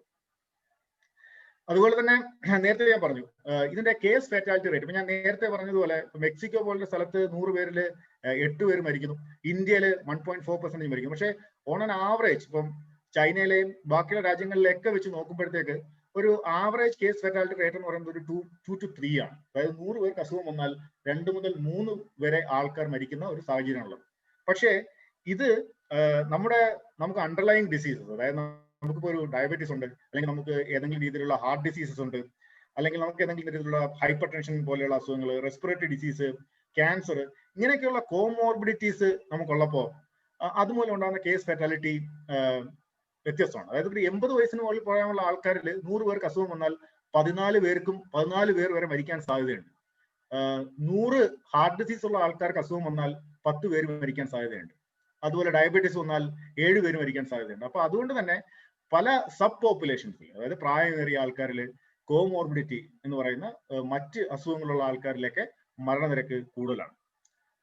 നിങ്ങൾക്ക് ഈ ലെഫ്റ്റ് സൈഡിൽ കണ്ടാൽ മനസ്സിലാവും ഡിസീസ് ക്ലാസിഫിക്കേഷൻ. നേരത്തെ പറഞ്ഞ മൈൽഡ്, സിവിയർ, ക്രിട്ടിക്കൽ ഡിസീസുകളുടെ ഡിസ്ട്രിബ്യൂഷൻ നമ്മൾ നോക്കുമ്പോൾ ലോകത്താകമാണ് ഒരു ആവറേജ് കണക്കെടുക്കുകയാണെന്നുണ്ടെങ്കിൽ 80% ഇൻഫെക്ഷൻസും മൈൽഡ് അല്ലെങ്കിൽ അസിംറ്റമാറ്റിക് കാറ്റഗറിയിൽ പെടുന്നതാണ്. ഒരു 15% കേസുകൾ മാത്രമേ സിവിയർ കേസുകളിലേക്ക് പോകുന്നുള്ളൂ. അതിൽ തന്നെ 5% കേസുകൾ മാത്രമേ വളരെ ക്രിട്ടിക്കൽ ആയിട്ട് പോകുന്നുള്ളൂ എന്നാണ് നമ്മൾ മനസ്സിലാക്കേണ്ടത്. അതായത് നമ്മൾ ഹോസ്പിറ്റലൈസേഷനെ കുറിച്ചോ അല്ല ICU ബെഡ്സിനെ കുറിച്ചൊക്കെ പറയുമ്പോൾ ടോട്ടൽ കേസുകളുടെ ഒരു 5 മുതൽ 10% വരെ ICUയിൽ വന്നേക്കാം, അല്ലെങ്കിൽ മാക്സിമം 15% വരെ ICUയിൽ വന്നേക്കാം എന്നാണ് നമ്മൾ മനസ്സിലാക്കുന്നത്. ഇപ്പോൾ നമ്മൾ ഇത് ഇവിടെ റെലവെന്റ് ആയിട്ടുള്ള കാര്യമില്ല, എന്നാലും നമ്മളൊരു ഹോസ്പിറ്റൽ പെർസ്പെക്റ്റീവില്, ഒരു ഹെൽത്ത് സിസ്റ്റം പെർസ്പെക്റ്റീവിലൊക്കെ ചിന്തിക്കുമ്പോൾ നമ്മൾ അങ്ങനെയാണ് ചിന്തിക്കുക. ഇത്രയും ആക്റ്റീവ് കേസുകൾ ഉണ്ടെങ്കിൽ അതിന്റെ 15% അല്ലെങ്കിൽ 10% വെന്റിലേറ്റർ കേസുകളിലേക്ക് വരാൻ സാധ്യതയുണ്ട് എന്നുള്ളതാണ്. ഹോസ്പിറ്റലൈസേഷൻ റേറ്റ് പറയുകയാണെങ്കിലും ഏജ് വളരെ പ്രധാനപ്പെട്ട ഒരു ഘടകമാണ്. നമ്മൾ റിവേഴ്സ് ക്വാറന്റൈനെ കുറിച്ചൊക്കെ കേരളത്തിൽ സംസാരിക്കുകയുണ്ടായി. അതായത് പ്രായമായ ആൾക്കാരെ ഈ ഇൻഫെക്ഷൻസ് നിന്ന് മാറ്റി നിർത്തുന്നതിനെ കുറിച്ച്. പ്രായം കൂടുന്നതോറും നമ്മുടെ ഇമ്മ്യൂൺ സിസ്റ്റത്തിന്റെ റെസ്പോൺസ് ഡിമിനിഷ് ചെയ്ത് വരുന്ന ഒരു സാഹചര്യമാണുള്ളത്. ഈ കോവിഡിനെ കുറിച്ചുള്ള ഏറ്റവും പ്രധാനപ്പെട്ട ഒരു ഫിസിയോളജി അല്ലെങ്കിൽ പാത്തോഫിസിയോളജി എന്ന് പറയുന്നത്, ഒരിക്കലും ഈ വൈറസ് നമ്മളെ നേരിട്ട് ആക്രമിച്ച് കീഴടക്കുന്ന ഒരു സാഹചര്യമല്ല. ഈ വൈറസിന് നമ്മളെ ഹാം ചെയ്യണമെന്ന് ഒരു താല്പര്യമില്ല. എവല്യൂഷണറി ഒരു പരിണാമ സിദ്ധാന്തത്തിന്റെയൊക്കെ ഒരു പശ്ചാത്തലത്തിൽ ഇതിനെ കുറിച്ച് ചിന്തിച്ചാൽ ഈ വൈറസിന് എങ്ങനെയെങ്കിലും നമ്മുടെ ശരീരത്തോട് ചേർന്ന് പോയാൽ മതി എന്നുള്ള ഒരു താല്പര്യമാണുള്ളത്. നമ്മളെ അധികം പ്രശ്നങ്ങളൊന്നും ഉണ്ടാക്കാതെ നമ്മുടെ ശരീരത്തിന്റെ ഭാഗമായിട്ട് ആ വൈറസിന് മാറുകയും അതിന്റെ ജീനോമിനെ റെപ്ലിക്കേറ്റ് ചെയ്ത് പോവുകയും ചെയ്താൽ മതി എന്നുള്ളതാണ് വൈറസിന്റെ താല്പര്യം. പക്ഷേ ഈ വൈറസ് നമ്മുടെ ശരീരത്തിലേക്ക് വരുമ്പോൾ അതൊരു ഫോറിൻ ബോഡി ആയിട്ട് മനസ്സിലാക്കുകയും അതിനെതിരെ വളരെ എക്സാജറേറ്റഡ് ആയിട്ടുള്ള ഒരു ഇമ്മ്യൂൺ റെസ്പോൺസ്, ഒരു പ്രതിരോധം, നമ്മുടെ ശരീരം അതിനോട് വളരെ റൂത്ത്ലെസ് ആയിട്ട്, അതായത് വളരെ തീവ്രമായിട്ട് അതിനെതിരെ പ്രതികരിക്കുമ്പോഴാണ് ആ പ്രതിരോധിക്കുന്നതിന്റെ ഭാഗമായി പ്രൊഡ്യൂസ് ചെയ്യപ്പെടുന്ന ചില കെമിക്കൽ സബ്സ്റ്റൻസ് നമ്മുടെ ശരീരത്തെ തന്നെ നശിപ്പിക്കുന്ന രീതിയിലുള്ള ഒരു സൂയിസൈഡ്, അതാണ് ഈ കോവിഡ് മൂലമുള്ള മരണങ്ങൾക്കും സിവിയർ ഇൻഫെക്ഷനും കാരണമാകുന്നത്. സത്യത്തിൽ വൈറസ് അല്ല പ്രശ്നം ഉണ്ടാക്കുന്നത്, നമ്മുടെ ശരീരം തന്നെ ഈ വൈറസിനെതിരെ അതിശക്തമായി പ്രതികരിക്കുമ്പോൾ അത് നമ്മെ തന്നെ ബാധിക്കുന്ന ഒരു അവസ്ഥയിലാണ്. ഇപ്പൊ വളരെ ശക്തമായ ഇമ്മ്യൂൺ റെസ്പോൺസ് ഉണ്ടായിട്ട് കാര്യമില്ല. വളരെ മെച്ചുവേർഡ് ആയിട്ടുള്ള ഒരു ഇമ്മ്യൂൺ റെസ്പോൺസ് ആണ് ഈ അസുഖത്തെ സംബന്ധിച്ചിടത്തോളം ഉണ്ടാവേണ്ടത്. ഒരു ഫോറിൻ ബോഡി വരുന്നു, ഈ ഫോറിൻ ബോഡിക്കെതിരെ നമ്മുടെ ശരീരം കൃത്യമായി പ്രതികരിക്കുന്നു. വളരെ വലിയ ഒരു സൈറ്റോകൈൻ എന്ന് പറയുന്ന ഇതുപോലുള്ള കെമിക്കൽസ് ഒന്നും പ്രൊഡ്യൂസ് ചെയ്യേണ്ട കാര്യമില്ല. വളരെ കുറച്ച് മിതമായ രീതിയിൽ പ്രൊഡ്യൂസ് ചെയ്യുകയാണ് എന്നുണ്ടെങ്കിൽ ഒരുപക്ഷെ ഈ വൈറസ് കൊണ്ട് വളരെ മൈൽഡ് ഡിസീസ് ഉണ്ടായി പോവുകയേ വരുന്നുള്ളൂ. പക്ഷെ പ്രായമായ ആൾക്കാരിൽ അത്തരത്തില് ഒരു ഇമ്മ്യൂൺ സിസ്റ്റത്തിന്റെ കപ്പാസിറ്റി ഡിമിനിഷ് ചെയ്യുന്നതിന്റെ ഭാഗമായിട്ട് വളരെ എക്സാജറേറ്റഡ് ആയിട്ടുള്ള റെസ്പോൺസ് ഉണ്ടാവുകയും മരണത്തിലേക്ക് കാരണമായി പോവുകയും ചെയ്യുന്ന ഒരു സാഹചര്യമാണുള്ളത്. ഈ അസുഖത്തെ സംബന്ധിച്ച് വളരെ പ്രധാനപ്പെട്ട മറ്റൊരു കാര്യമുള്ളത്, നേരത്തെ നമ്മൾ സംസാരിച്ചിരുന്നു, ഇതൊരു എന്താ പറയുന്ന അസമത്വത്തിന്റെ ഒരു വൈറസ് എന്നാണ് അതിനെ വിളിക്കുക. വേറൊരിടത്ത് അത് ഒരുപക്ഷെ സാമ്പത്തികമായ ഒരു അസമത്വം ഉണ്ടാക്കുന്നത് നമ്മൾ ചിന്തിക്കുകയാണെങ്കിൽ, ഇവിടെ നമ്പർ ഓഫ് ഹോസ്പിറ്റലൈസേഷൻ, ഡെത്ത് നോക്കുകയാണെങ്കിൽ പോലും റേഷ്യൽ എത്തനിക് മൈനോറിറ്റി ആയിട്ടുള്ള പോപ്പുലേഷനിലാണ് ഇത് ഏറ്റവും കൂടുതൽ മരണങ്ങളും ഹോസ്പിറ്റലൈസേഷനും ഉണ്ടാക്കിയതെന്ന് നമുക്ക് ഇതേവരെയുള്ള പഠനങ്ങൾ മനസ്സിലാക്കാൻ സാധിക്കും. ഇപ്പൊ അമേരിക്ക എന്നുള്ള പഠനങ്ങളാണെങ്കിലും ശരി, ഇനി അടുത്ത സ്ലൈഡിലുള്ള UK പഠനങ്ങളാണെങ്കിലും ശരി, ഏറ്റവും കൂടുതൽ റേഷ്യൽ എത്തനിക് ആയിട്ടുള്ള ബ്ലാക്ക് പോപ്പുലേഷൻ, ഹിസ്പാനിക് പോപ്പുലേഷൻ എന്നൊക്കെ പറയുന്ന റേഷ്യൽ എത്തനിക് മൈനോറിറ്റിയിലുള്ള ആൾക്കാരാണ് ഏറ്റവും കൂടുതൽ അസുഖം മൂലം മരിച്ചിരിക്കുന്നത്. അതിന്റെ കാരണം എന്താണെന്ന് നോക്കിക്കഴിഞ്ഞാൽ പക്ഷേ ജനറ്റിക് റീസൺ ഒന്നും ആയിരിക്കത്തില്ല. അവർക്ക് കൃത്യമായ ന്യൂട്രീഷൻ കിട്ടാത്ത ആൾക്കാരായിരിക്കാം, അവർ മീൻസ് ഇൻഹറന്റ്ലി മാൽനറിഷ്ഡ് ആയിട്ടുള്ള ഒരു പോപ്പുലേഷൻ ആയിരിക്കാം, അല്ലെങ്കിൽ അവർക്ക് ഹെൽത്ത് സിസ്റ്റത്തിന് അടുത്തേക്ക് അല്ലെങ്കിൽ കൂടുതൽ പെട്ടെന്ന് ട്രീറ്റ്മെന്റിലേക്ക് എത്താനോ അല്ലെങ്കിൽ ഹോസ്പിറ്റലിലേക്ക് എത്താനോ പറ്റാത്ത ഒരു സാഹചര്യമുള്ള ആൾക്കാരായിരിക്കാം. അത്തരമൊക്കെ കാരണങ്ങൾ കൊണ്ടൊക്കെ ആയിരിക്കാം. പക്ഷെ ഒരുപാട് സോഷ്യോ എക്കണോമിക് ഡിസ്പാരിറ്റി ഈ അസുഖവുമായി ബന്ധപ്പെട്ട സിവിയറിറ്റി ഓഫ് ഇൽനെസിനും അതിന് ഡെത്ത് ഉണ്ടാക്കുന്നതിനും ഉണ്ട് എന്നുള്ളത് നമുക്ക് ഇതുവരെയുള്ള പഠനങ്ങളിൽ നിന്ന് മനസ്സിലാക്കാൻ കഴിഞ്ഞിട്ടുള്ള ഒരു കാര്യമാണ്. ഇനി ഈ അസുഖത്തിന്റെ ട്രാൻസ്മിഷനെ കുറിച്ച് നമുക്ക് എല്ലാവർക്കും അറിയാം. ഈ അസുഖം ഉണ്ടാകാൻ കാരണം പേഴ്സൺ ടു പേഴ്സൺ ട്രാൻസ്മിഷനിലൂടെ ഈ അസുഖം ഉണ്ടാക്കുന്നത്. സാധാരണഗതിയിൽ ഈ കൊറോണ വൈറസിന്റെ ഫാമിലിയിലുള്ള എല്ലാ വൈറസുകളുടെയും സോഴ്സ് ഏതെങ്കിലും ഒരു ആനിമൽ സോഴ്സ് ആയിരുന്നിരുന്നു. അപ്പൊ നമുക്ക് ഇപ്പൊ സാർസിന്റെ കാര്യം പറയുകയാണെങ്കിൽ ഇപ്പൊ ബാറ്റ്സ്, വവ്വാലുകൾ ഒരു സോഴ്സ് ആയിരുന്നു. മെർസിന്റെ കാര്യം പറയുകയാണെങ്കിൽ ക്യാമൽ, ഒട്ടകങ്ങൾ ഒരു സോഴ്സ് ആയിരുന്നു. പക്ഷേ വുഹാനിൽ റിപ്പോർട്ട് ചെയ്ത ഈ വൈറസിന്റെ ആനിമൽ സോഴ്സിനെ നമുക്ക് ഇതേവരെ മനസ്സിലായിട്ടില്ല. ഒരുപക്ഷെ ചൈന അത്ര ഓപ്പൺ ആയിട്ട് അതിന്റെ എപ്പിഡമിയോളജിയോ അല്ലെങ്കിൽ ഇത് ഉണ്ടായ കാരണമോ ഒന്നും പുറത്ത് ഇതേവരെ ലോകത്തോട് വിട്ടിട്ടില്ല. അതുകൊണ്ട് തന്നെ ഇപ്പൊ WHO തന്നെ ഒരു വിസിറ്റ് അവിടേക്ക് നടത്തുകയാണ്. അപ്പൊ ഇപ്പോഴും നമുക്ക് ഇതിന്റെ പ്രൈമറി സോഴ്സ് എന്താണെന്ന് ഇതേവരെ മനസ്സിലാക്കാൻ സാധിച്ചിട്ടില്ല. പക്ഷെ ഇതിന്റെ ഈ വൈറസ് ഫാമിലിയിലുള്ള വൈറസുകളുടെ ഹിസ്റ്ററി നമ്മൾ പരിശോധിക്കുമ്പോൾ ആനിമൽസിൽ ഉണ്ടായിരുന്ന ഒരു വൈറസ് അതിന് മ്യൂട്ടേഷൻ സംഭവിച്ച് മനുഷ്യനിലേക്ക് എത്തിയാണ് ചെയ്തിട്ടുള്ളത്. ഇപ്പോ ഈ പാൻഡമിക് ഉണ്ടാകുന്നതിന് കാരണം ഹ്യൂമൻ ടു ഹ്യൂമൻ ട്രാൻസ്മിഷൻ തന്നെയാണ്. അത് പ്രധാനമായിട്ടും 3 തരത്തിലാണ്. ഒന്ന് ഡ്രോപ്ലെറ്റ് ബേസ്ഡ് ആയിട്ടുള്ള, അതായത് മോർ ദാൻ 5 മൈക്രോമീറ്റർ ഡയമീറ്ററിലുള്ള ഡ്രോപ്ലെറ്റ്സ് നമ്മൾ തുമ്മുകയോ തുപ്പുകയോ നമ്മൾ കഫ് ചെയ്യുകയോ ഒക്കെ ചെയ്യുമ്പോഴത്തേക്ക് പുറത്തേക്ക് വരുന്ന ആ ഡ്രോപ്ലെറ്റ്സ് നേരിട്ട് നമ്മൾ ശ്വസിക്കുന്നതിലൂടെ ഉണ്ടാകുന്ന direct person to person contact. രണ്ടാമതായിട്ട് എയറോസോൾ ആണ്. എയറോസോൾ എന്ന് പറഞ്ഞു കഴിഞ്ഞാൽ വളരെ ചെറിയ വെള്ളത്തുള്ളികൾ, അതായത് നമ്മൾ സ്നീസ് ചെയ്യുമ്പോഴും കഫ് ചെയ്യുമ്പോഴും ഒക്കെ പ്രൊഡ്യൂസ് ചെയ്യുന്ന, അല്ലെങ്കിൽ ഏതെങ്കിലും ഇപ്പോ നമ്മൾ ഇൻക്യുബേഷൻ ചെയ്യുമ്പോൾ, നമ്മൾ മെഡിക്കൽ പ്രൊസീജിയേഴ്സ് എന്തെങ്കിലും ചെയ്യുമ്പോൾ, അല്ലെങ്കിൽ ഡെന്റൽ പ്രൊസീജിയേഴ്സ് എന്തെങ്കിലും ഒക്കെ ചെയ്യുമ്പോൾ നമ്മുടെ വായിൽ നിന്ന് പുറത്തേക്ക് വരുന്ന എയറോസോളുകൾ, അതായത് സസ്പെൻഡഡ് ആയിട്ടുള്ള വാട്ടർ പാർട്ടിക്കിൾ, അതിനുള്ളിൽ വൈറസിന് സർവൈവ് ചെയ്യാൻ സാധിക്കുകയും അത് സ്പ്രെഡ് ചെയ്യുകയും ചെയ്യുന്നു. എയർബോൺ ഇൻഫെക്ഷൻ ഉണ്ടാകുന്നു എന്നുള്ളതിനെ കുറിച്ച് ചെറിയ എവിഡൻസ് ഒക്കെ വന്നിട്ടുണ്ട്. അതായത് നമുക്ക് ഈ 1 മീറ്റർ ഡിസ്റ്റൻസിന് അപ്പുറത്തേക്ക് ഈ ഡ്രോപ്ലെറ്റുകളിൽ വൈറസിന് നിലനിൽക്കാൻ പറ്റുകയും അത് സ്പ്രെഡ് ചെയ്യുകയും ചെയ്യുന്ന ഒരു മോഡ്. മൂന്നാമത്തെ മോഡ് എന്ന് പറയുന്നത് ഫോമേറ്റ് മോഡ് എന്നാണ് പറയുന്നത്. അതായത് ഈ രോഗം വന്ന ആരെങ്കിലും അയാൾ സ്നീസ് ചെയ്യുന്നതോ കഫ് ചെയ്യുന്നതോ ആയിട്ടുള്ള സംഭവങ്ങൾ ഏതെങ്കിലും ഒരു പ്രതലത്തിൽ പറ്റിപ്പിടിച്ചിരുന്നതിന് ശേഷം ആ പ്രതലത്തിൽ നമ്മൾ ടച്ച് ചെയ്തിട്ട് അത് അവിടെ ടച്ച് ചെയ്ത ആ കൈ നമ്മൾ മൂക്കിലേക്ക് കൊണ്ടുവരുമ്പോൾ അല്ലെങ്കിൽ നമ്മുടെ കണ്ണിലേക്ക് തിരുമുമ്പോൾ ഒക്കെ ഇത് സ്പ്രെഡ് ചെയ്യുന്ന ഒരു രീതിയാണ് പ്രധാനമായിട്ടുള്ളത്. ഈ അസുഖം ബാധിച്ച പല ആൾക്കാരുടെ യൂറിനിലും ഫീസസിലും ഒക്കെ വൈറസിനെ കണ്ടിട്ടുണ്ട്. പക്ഷെ അതുമൂലം ഉണ്ടാകുന്ന ട്രാൻസ്മിഷൻ ഇതേവരെ സയന്റിഫിക്കലി പ്രൂവ് ചെയ്യപ്പെട്ടിട്ടില്ല. ഞാൻ പറഞ്ഞത് തന്നെയാണ്, ഇതിന്റെ പ്രധാനപ്പെട്ട ട്രാൻസ്മിഷൻ എന്ന കഫ് ചെയ്യുക, സ്നീസ് ചെയ്യുക എന്നുള്ളത് മൂലമാണ്. അപ്പർ റെസ്പിറേറ്ററി ട്രാക്ട്, അതായത് മൂക്ക്, തൊണ്ട പോലെയുള്ള ഭാഗങ്ങളിൽ കൂടുതൽ വൈറസിന്റെ ഷെഡിങ് സംഭവിക്കുന്ന അവിടെ നിന്നാണ്. ഒരാൾക്ക് ഒരു സിംറ്റം വന്നതിന് ശേഷം ഏകദേശം 9 ദിവസം വരെ ഈ വൈറസിനെ ട്രാൻസ്മിറ്റ് ചെയ്യാനുള്ള ഒരു പൊട്ടൻഷ്യൽ ഉണ്ടായിരിക്കും. അതുകൊണ്ട് തന്നെയാണ് അസുഖം വരുന്ന ആൾക്കാർ സ്ട്രിക്റ്റ് ആയിട്ട് ക്വാറന്റൈനിൽ ഉണ്ടാവണം എന്ന് പറയുന്നത്. വൈറൽ ലോഡ് കുറയുന്നതിനനുസരിച്ച്, അതായത് ഇപ്പൊ നമുക്കൊരു അസിംറ്റമാറ്റിക് ഇൻഫെക്ഷൻ ആണ് ഉള്ളതെങ്കിൽ നമുക്ക് ഈ അസുഖം ട്രാൻസ്മിറ്റ് ചെയ്യാനുള്ള പൊട്ടൻഷ്യലും കുറവായിരിക്കും എന്നുള്ളത് ശാസ്ത്രീയമായി തെളിയിക്കപ്പെട്ടിട്ടുണ്ട്. വെർട്ടിക്കൽ ട്രാൻസ്മിഷൻ, അതായത് ഒരു അമ്മയിൽ നിന്ന് കുഞ്ഞിലേക്കുള്ള ട്രാൻസ്മിഷൻ, ഗർഭകാലത്തുള്ള ട്രാൻസ്മിഷൻ ഇതുവരെ ഈ അസുഖത്തിന് റിപ്പോർട്ട് ചെയ്യപ്പെട്ടിട്ടില്ല. ഇനി എപ്പോഴാണ് ഈ ഇൻഫെക്ഷൻ ഉണ്ടാകുക? പലപ്പോഴും ആൾക്കാർ ചോദിക്കുന്നുണ്ട്, പലപ്പോഴും ആൾക്കാർ ഭയത്തോടെ, എന്നോട് തന്നെ പല ആൾക്കാരും വിളിച്ചു ചോദിക്കുന്ന ഒരു ചോദ്യമുണ്ട്. എനിക്ക് ഒരാളുമായിട്ട് ഒരു പ്രൈമറി കോണ്ടാക്ട് ഉണ്ടായി, എപ്പോഴാണ് ഈ ഡിസീസ് സത്യത്തിൽ ട്രാൻസ്മിറ്റ് ചെയ്യാൻ സാധ്യതയുള്ളത്? ഇതേവരെയുള്ള പഠനങ്ങൾ സൂചിപ്പിക്കുന്നത് ഒരാൾക്ക് കൂടുതലും സിംറ്റംസ് ഉള്ള ആൾക്കാരിൽ നിന്നാണ് ഈ വൈറസ് ട്രാൻസ്മിഷൻ കൂടുതൽ ഉണ്ടാകുക. അസിംറ്റമാറ്റിക് ആയിട്ടുള്ള ഇൻഫെക്ഷൻ ഉള്ള ആൾക്കാരിൽ നിന്നും ട്രാൻസ്മിഷൻ ഉണ്ടാകാനുള്ള സാധ്യത കുറവാണ്. എന്നാൽ തീരെ ഇല്ലെന്നല്ല, ഇവിടെ തന്നെ ഈ സ്ലൈഡിൽ തന്നെ ഞാൻ സൂചിപ്പിച്ചിട്ടുണ്ട്, ഏകദേശം ഒരു 2.2% വരെ ആൾക്കാരിൽ ഈവൻ അസിംറ്റമാറ്റിക് ആയിട്ടുള്ള ഒരു ഇൻഡിവിജ്വലിൽ നിന്നും ഡിസീസ് ട്രാൻസ്മിറ്റ് ചെയ്യാൻ സാധ്യതയുണ്ട്. പക്ഷെ സിംറ്റമാറ്റിക് ആയിട്ടുള്ള ആൾക്കാരിൽ നിന്നാണ് കൂടുതലും ഡിസീസ് ട്രാൻസ്മിറ്റ് ചെയ്യാൻ സാധ്യതയുള്ളത്. സിംറ്റം ഉണ്ടാകുന്നതിന് തൊട്ട് മുമ്പും, ആ സ്റ്റേജ് എന്തായാലും അസിംറ്റമാറ്റിക് ആയിരിക്കും. സിംറ്റം ആകുന്നതിന് തൊട്ട് മുമ്പും സിംറ്റം ഉണ്ടായതിനു ശേഷം വിത്തിൻ 5 ഡേയ്സിനുള്ളിലാണ് ഈ ഡിസീസ് ട്രാൻസ്മിഷൻ ഏറ്റവും അധികം കൂടുതലായിട്ടുള്ളത്.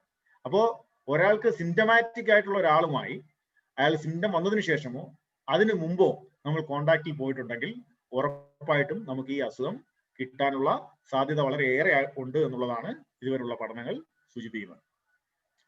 ഇതിനും വളരെ പ്രധാനപ്പെട്ട അത് ഈ അസുഖത്തിന്റെ ഡയഗ്നോസുമായിട്ട് ബന്ധപ്പെട്ട് നമുക്കറിയാം. ഇപ്പൊ പ്രധാനമായിട്ടുള്ള ടെസ്റ്റുകൾ എന്ന് പറയുന്നത് ആന്റിജൻ ടെസ്റ്റ് ഉണ്ട്, RT-PCR എന്ന് പറയുന്ന പോളിമറൈസ് ചെയിൻ റിയാക്ഷൻ, ഇതിന്റെ ജനറ്റിക് മെറ്റീരിയലിനെ ആംപ്ലിഫൈ ചെയ്യുന്ന ഒരു ടെസ്റ്റ് ഉണ്ട്, പിന്നെ ആന്റിബോഡി ഡിറ്റക്ഷൻ ടെസ്റ്റ്. 3 ടെസ്റ്റുകളാണുള്ളത്. ഈ ടെസ്റ്റുകളുടെ ഇപ്പൊ ഏത് ടെസ്റ്റാണ് ചെയ്യുന്നതിനെ കുറിച്ചുള്ള ചോദ്യം പല ആൾക്കാർ വരുന്നുണ്ട്. ഇപ്പം ആന്റിജൻ ടെസ്റ്റ് എന്ന് പറയുന്നത് വളരെ സ്പെസിഫിസിറ്റി കുറഞ്ഞൊരു ടെസ്റ്റാണ്. അതായത് അതിന് കൂടുതൽ ഫോൾസ് നെഗറ്റീവ്സും ഫോൾസ് പോസിറ്റീവ്സും ഉണ്ടാവാൻ സാധ്യതയുണ്ട്. അപ്പൊ നമ്മൾ ഫോൾസ് പോസിറ്റീവ്, അതായത് നമുക്ക് അസുഖം ഇല്ലാതെ നമ്മൾ പോസിറ്റീവായിട്ട് ഒരു ആന്റിജൻ ടെസ്റ്റിൽ ഐഡന്റിഫൈ ചെയ്തിട്ടുണ്ടെങ്കിൽ ഒരു സീരിയൽ ടെസ്റ്റ്, അതായത് അടുത്ത RT-PCR ചെയ്ത് കഴിഞ്ഞാൽ നമുക്കത് സോൾവ് ചെയ്യാൻ പറ്റുന്ന കാര്യമേ ഉള്ളൂ. പക്ഷേ ഈ ആന്റിജൻ ടെസ്റ്റ് മൂലം നെഗറ്റീവ് ആയി എന്ന് വിചാരിച്ച് നമ്മൾ കംപ്ലീറ്റ് ആയി നെഗറ്റീവ് ആകും എന്ന് അർത്ഥമില്ല. അതുപോലെ നമ്മൾ RT-PCR ടെസ്റ്റ് ചെയ്യുകയാണെങ്കിൽ പോലും ഈ ഗ്രാഫിൽ നമുക്ക് മനസ്സിലാക്കാൻ സാധിക്കും, ഒരാൾ സിംറ്റം ഓൺസെറ്റ് ചെയ്തതിനു ശേഷം ഒരു ഫസ്റ്റ് വീക്ക് കഴിയും, അതായത് സിംറ്റം ഓൺസെറ്റോ അല്ലെങ്കിൽ അതിനുശേഷമുള്ള ഒരു 1 വീക്കിനുള്ളിലോ ആണ് ഈ RT-PCRന്റെ പോസിറ്റിവിറ്റി കാണുന്നത്. പിന്നീട് അങ്ങോട്ട് പോകും തോറും RT-PCRന്റെ പോസിറ്റിവിറ്റി കുറഞ്ഞു വരുന്ന സാഹചര്യമാണ്. ഈ സിംറ്റം വരുന്നതിന് തൊട്ട് മുമ്പ് വീക്ക് 1, -1, -2 നമ്മൾ നോക്കുകയാണെന്നുണ്ടെങ്കിൽ സിംറ്റം വരുന്നതിന് തൊട്ട് മുമ്പ് RT-PCR പോസിറ്റീവ് ആവാനുള്ള സാധ്യത വളരെ കുറവാണ്. അതായത് ഒരാൾ സിംറ്റമാറ്റിക് അല്ലെങ്കിൽ അയാൾ RT-PCR പോസിറ്റീവ് ആവാനുള്ള സാധ്യത കുറവാണ്. പിന്നീടുള്ളത് ആന്റിബോഡിയാണ്. ആന്റിബോഡി എപ്പോഴും ഇൻഫെക്ഷൻ ഉണ്ടായതിനു ശേഷം നമ്മുടെ ശരീരം ഉണ്ടാക്കുന്ന പ്രോട്ടീനാണ്. അപ്പൊ അതിനെ ഡിറ്റക്ട് ചെയ്യണമെങ്കിൽ അറ്റ്ലീസ്റ്റ് ഇൻഫെക്ഷൻ വന്ന് 2 ആഴ്ച കഴിഞ്ഞതിന് ശേഷം ഒരു വീക്ക് 3-നും 4-നും ഇടയിലാണ് ആന്റിബോഡിയുടെ അളവ് ബ്ലഡിൽ ഉണ്ടാവുക. ആ സമയത്ത് ആന്റിബോഡി ടെസ്റ്റ് ചെയ്താലേ നമുക്ക് ഇൻഫെക്ഷൻ വന്നു പോയെന്ന് മനസ്സിലാക്കാൻ സാധിക്കും. ഒരു വീക്ക് 6 ഒക്കെ കഴിഞ്ഞു കഴിഞ്ഞാൽ നമുക്ക് മനസ്സിലാക്കാൻ സാധിക്കുന്നത് ഈ ആന്റിബോഡിയുടെ ടൈറ്റർ തന്നെ കുറഞ്ഞു പോവുകയാണ്. നമ്മൾ ഒരു പക്ഷേ ഒരു 3 മാസം അല്ലെ 2 മാസം 3 മാസം കഴിഞ്ഞ ശേഷം ചിലപ്പോൾ ആന്റിബോഡി ടെസ്റ്റ് ചെയ്താൽ തന്നെ നമുക്ക് അസുഖം കണ്ടുപിടിക്കാൻ കഴിയണമെന്നില്ല. പക്ഷേ ഗോൾഡ് സ്റ്റാൻഡേർഡ് ടെസ്റ്റ് എന്ന് പറയുന്നത് RT-PCR ടെസ്റ്റ് ആണ്. അത് സിംറ്റം ഓൺസെറ്റിന് ശേഷം നമ്മൾ വിത്തിൻ 1 or 2 വീക്സ് നമ്മൾ ടെസ്റ്റ് ചെയ്യുകയാണെന്നുണ്ടെങ്കിൽ അത് പോസിറ്റിവിറ്റി പറയാൻ സാധിക്കും. അതിന്റെ സെൻസിറ്റിവിറ്റി വളരെ ഹൈ ആയിട്ടുള്ള ടെസ്റ്റ് ആണ്. ഇനി നമ്മളൊരു ബാങ്കിങ് കമ്മ്യൂണിറ്റിയെ സംബന്ധിച്ചിടത്തോളം വളരെ പ്രധാനപ്പെട്ട ഒരു കാര്യമാണ്. അതുകൊണ്ടാണ് ഞാൻ ഈ ഒരു കാര്യം പ്രത്യേകമായിട്ട് ഇവിടെ ഉൾപ്പെടുത്തിയത്. ഒരു എൻക്ലോസ്ഡ് ആൻഡ് ഔട്ട്ഡോർ സെറ്റിംഗിൽ എങ്ങനെയാണ് ഈ വൈറസിന്റെ ട്രാൻസ്മിഷൻ? വളരെ കൃത്യമായ എവിഡൻസ് നമുക്കുണ്ട്. എൻക്ലോസ്ഡ് സ്പേസിൽ, അതായത് കൃത്യമായ വെന്റിലേഷൻ ഇല്ലാതെ ഒരു എൻക്ലോസ്ഡ് സ്പേസിൽ നമ്മൾ ഇരിക്കുകയാണെന്നുണ്ടെങ്കിൽ 18 ടൈംസ് ആണ് 18.7 times higher chance of disease transmission. അപ്പൊ നമ്മളൊരു വളരെ ക്ലോസ്ഡ് ആയ സ്പേസിൽ, അതായത് നമ്മൾ ഇരിക്കുന്ന സ്പേസിൽ കൃത്യമായിട്ട് വായു സഞ്ചാരമില്ല, കൂടിയിരിക്കുകയാണ്, വളരെയധികം ക്ലട്ടേർഡ് ആയിട്ടുള്ള ഏരിയ ആണെന്നുണ്ടെങ്കിൽ ഈ ഡിസീസ് ട്രാൻസ്മിറ്റ് ചെയ്യാനുള്ള സാധ്യത വളരെയധികം കൂടുതലാണ്. നമുക്കറിയാം ഈ തായ്വാനിലും ഇറ്റലിയിലും ഒക്കെ വളരെയധികം സൂപ്പർ സ്പ്രെഡിങ് ഇവന്റ്സ് ഉണ്ടായിട്ടുള്ളത് ഇതിനൊക്കെയുള്ള പള്ളിയിൽ മാസ് നടക്കുക, അല്ലെങ്കിൽ ഒരു വലിയ മീറ്റിംഗ് സ്ഥലത്ത് നടക്കുക, അവിടെ നിന്നൊക്കെയാണ് ഏറ്റവും കൂടുതൽ. സൗത്ത് കൊറിയയിലെ ഒരു കേസ് നമുക്കറിയാം. അപ്പൊ അങ്ങനെ സൂപ്പർ സ്പ്രെഡിങ് ഇവന്റ്സ് എല്ലാം ഉണ്ടായത് അത്തരം സാഹചര്യങ്ങളിൽ നിന്നാണ്. ലോങ്ങർ ഡ്യൂറേഷൻ, അതായത് ഒരു ക്ലോസ്ഡ് ആയിട്ടുള്ള എൻവയോൺമെന്റിൽ ഏറ്റവും കൂടുതൽ നേരം ഇരിക്കുകയാണെങ്കിലാണ് ഈ ഡിസീസിന്റെ സ്പ്രെഡ് ഏറ്റവും കൂടുതൽ കൂടാൻ കാരണമായിട്ടുള്ളത്. ഈ സ്ലൈഡ് പറഞ്ഞ കാര്യങ്ങളെല്ലാം നമുക്കറിയാം. എന്താണ് ഇതിന്റെ പ്രിവെന്റീവ് സ്ട്രാറ്റജീസ്?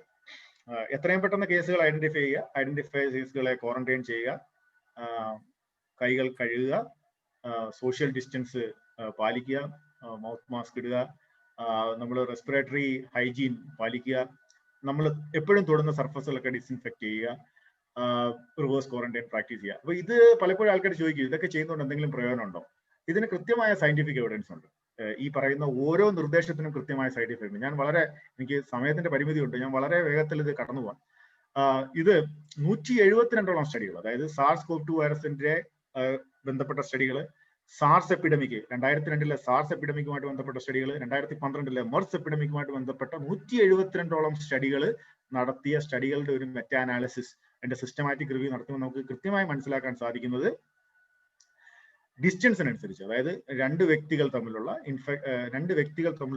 ഡിസ്റ്റൻസ് കൂടുന്നതിനനുസരിച്ച്, സോഷ്യൽ ഡിസ്റ്റൻസിങ് മെയിൻറ്റെയിൻ ചെയ്യുന്നതിനനുസരിച്ച് അബ്സല്യൂട്ട് റിസ്ക് ഓഫ് ഇൻഫെക്ഷനിൽ ഡ്രാസ്റ്റിക് ആയിട്ടുള്ള കുറവ് വരുന്നുണ്ടോ എന്നുള്ളത് നമുക്ക് കൃത്യമായ സയന്റിഫിക് എവിഡൻസ് നമുക്കുണ്ട്.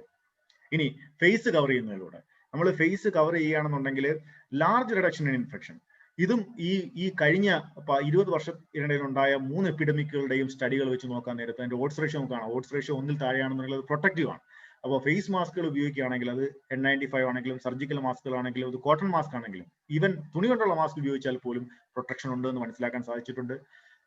റെസ്പിറേറ്ററി ഡ്രോപ്ലെറ്റുകൾ, അതായത് മാസ്ക് ഉപയോഗിക്കുന്നവരെയും മാസ്ക് ഉപയോഗിക്കാത്തവരുടെയും റെസ്പിറേറ്ററി ഡ്രോപ്ലെറ്റുകൾ നമ്മളെടുത്ത് അതിനെ ശാസ്ത്രീയമായി പരിശോധിച്ച് നോക്കുമ്പോൾ അതിനകത്ത് വൈറസിനെ നമുക്ക് ഡിറ്റക്ട് ചെയ്യാൻ കഴിഞ്ഞിട്ടുണ്ട്. അതുകൊണ്ട് തന്നെ മാസ്ക് ഉപയോഗിക്കുന്നതിന് കൃത്യമായ സയന്റിഫിക് ആയിട്ടുള്ള എവിഡൻസ് ഉണ്ട്. അത് നമ്മൾ കൃത്യമായി പാലിക്കേണ്ടതിന്റെ ആവശ്യകതയിലേക്കാണ് അത് വിരൽ ചൂണ്ടുന്നത്. ഇനി ഇത്തരം ഞാൻ നേരത്തെ പറഞ്ഞ എല്ലാ പ്രൊസീജിയേഴ്സും നമ്മൾ കൃത്യമായി പാലിക്കുകയാണെന്നുണ്ടെങ്കിൽ ഈ ഡിസീസിനെ നമുക്ക് കർട്ടൈൽ ചെയ്യാമെന്നും അതിനെ എലിമിനേറ്റ് ചെയ്യാമെന്നും ന്യൂസിലൻഡിന്റെ സ്റ്റോറി നമുക്കറിയാം. ന്യൂസിലൻഡിന് പക്ഷേ ജോഗ്രഫിക് ആയിട്ട് വളരെയധികം അഡ്വാൻറ്റേജ് ഉണ്ട്. അവർ ഒരു ദ്വീപ് രാഷ്ട്രമാണ്. അവിടേക്ക് ആൾക്കാർ വരുന്നത് അവർക്ക് തടഞ്ഞു നിർത്താൻ പറ്റും. ആ രാജ്യത്തിനുള്ളിലുള്ള കേസുകൾ മാത്രം അവർക്ക് മാനേജ് ചെയ്യാൻ പറ്റും എന്ന് പറയുന്ന കാര്യം വെച്ചുകൊണ്ട് തന്നെ പറയുകയാണ്.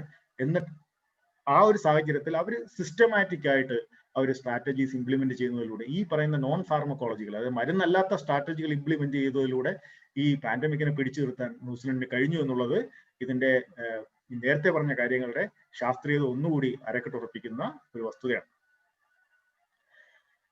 ഇതൊക്കെ നമുക്ക് ഈ അസുഖത്തെ കുറിച്ച് അറിയാവുന്ന കാര്യങ്ങളാണ്. ഇപ്പം നാം കേട്ടു തുടങ്ങുന്ന ഒരു കാര്യമുണ്ട്. ഇതിനെ നമ്മൾ പോസ്റ്റ് കോവിഡ്, അതിനെ ലോങ് കോവിഡ് എന്ന് പറയുന്ന ഒരു സംഭവം. അതായത് കോവിഡ് വന്നു പോയ പല ആൾക്കാരും കോവിഡ് നെഗറ്റീവ് ആയതിനു ശേഷം ഹോസ്പിറ്റലിൽ നിന്ന് ഡിസ്ചാർജ് ചെയ്തതിനു ശേഷം വീണ്ടും കോവിഡുമായിട്ട് ബന്ധപ്പെട്ടിട്ടുള്ള പ്രശ്നങ്ങൾ വരുന്ന ഒരുപാട് കേസുകൾ ഇപ്പോൾ റിപ്പോർട്ട് ചെയ്യപ്പെടുന്നുണ്ട്. അതിനെ നമ്മൾ പൊതുവെ ലോങ് കോവിഡ് എന്നാണ് പറയുന്നത്.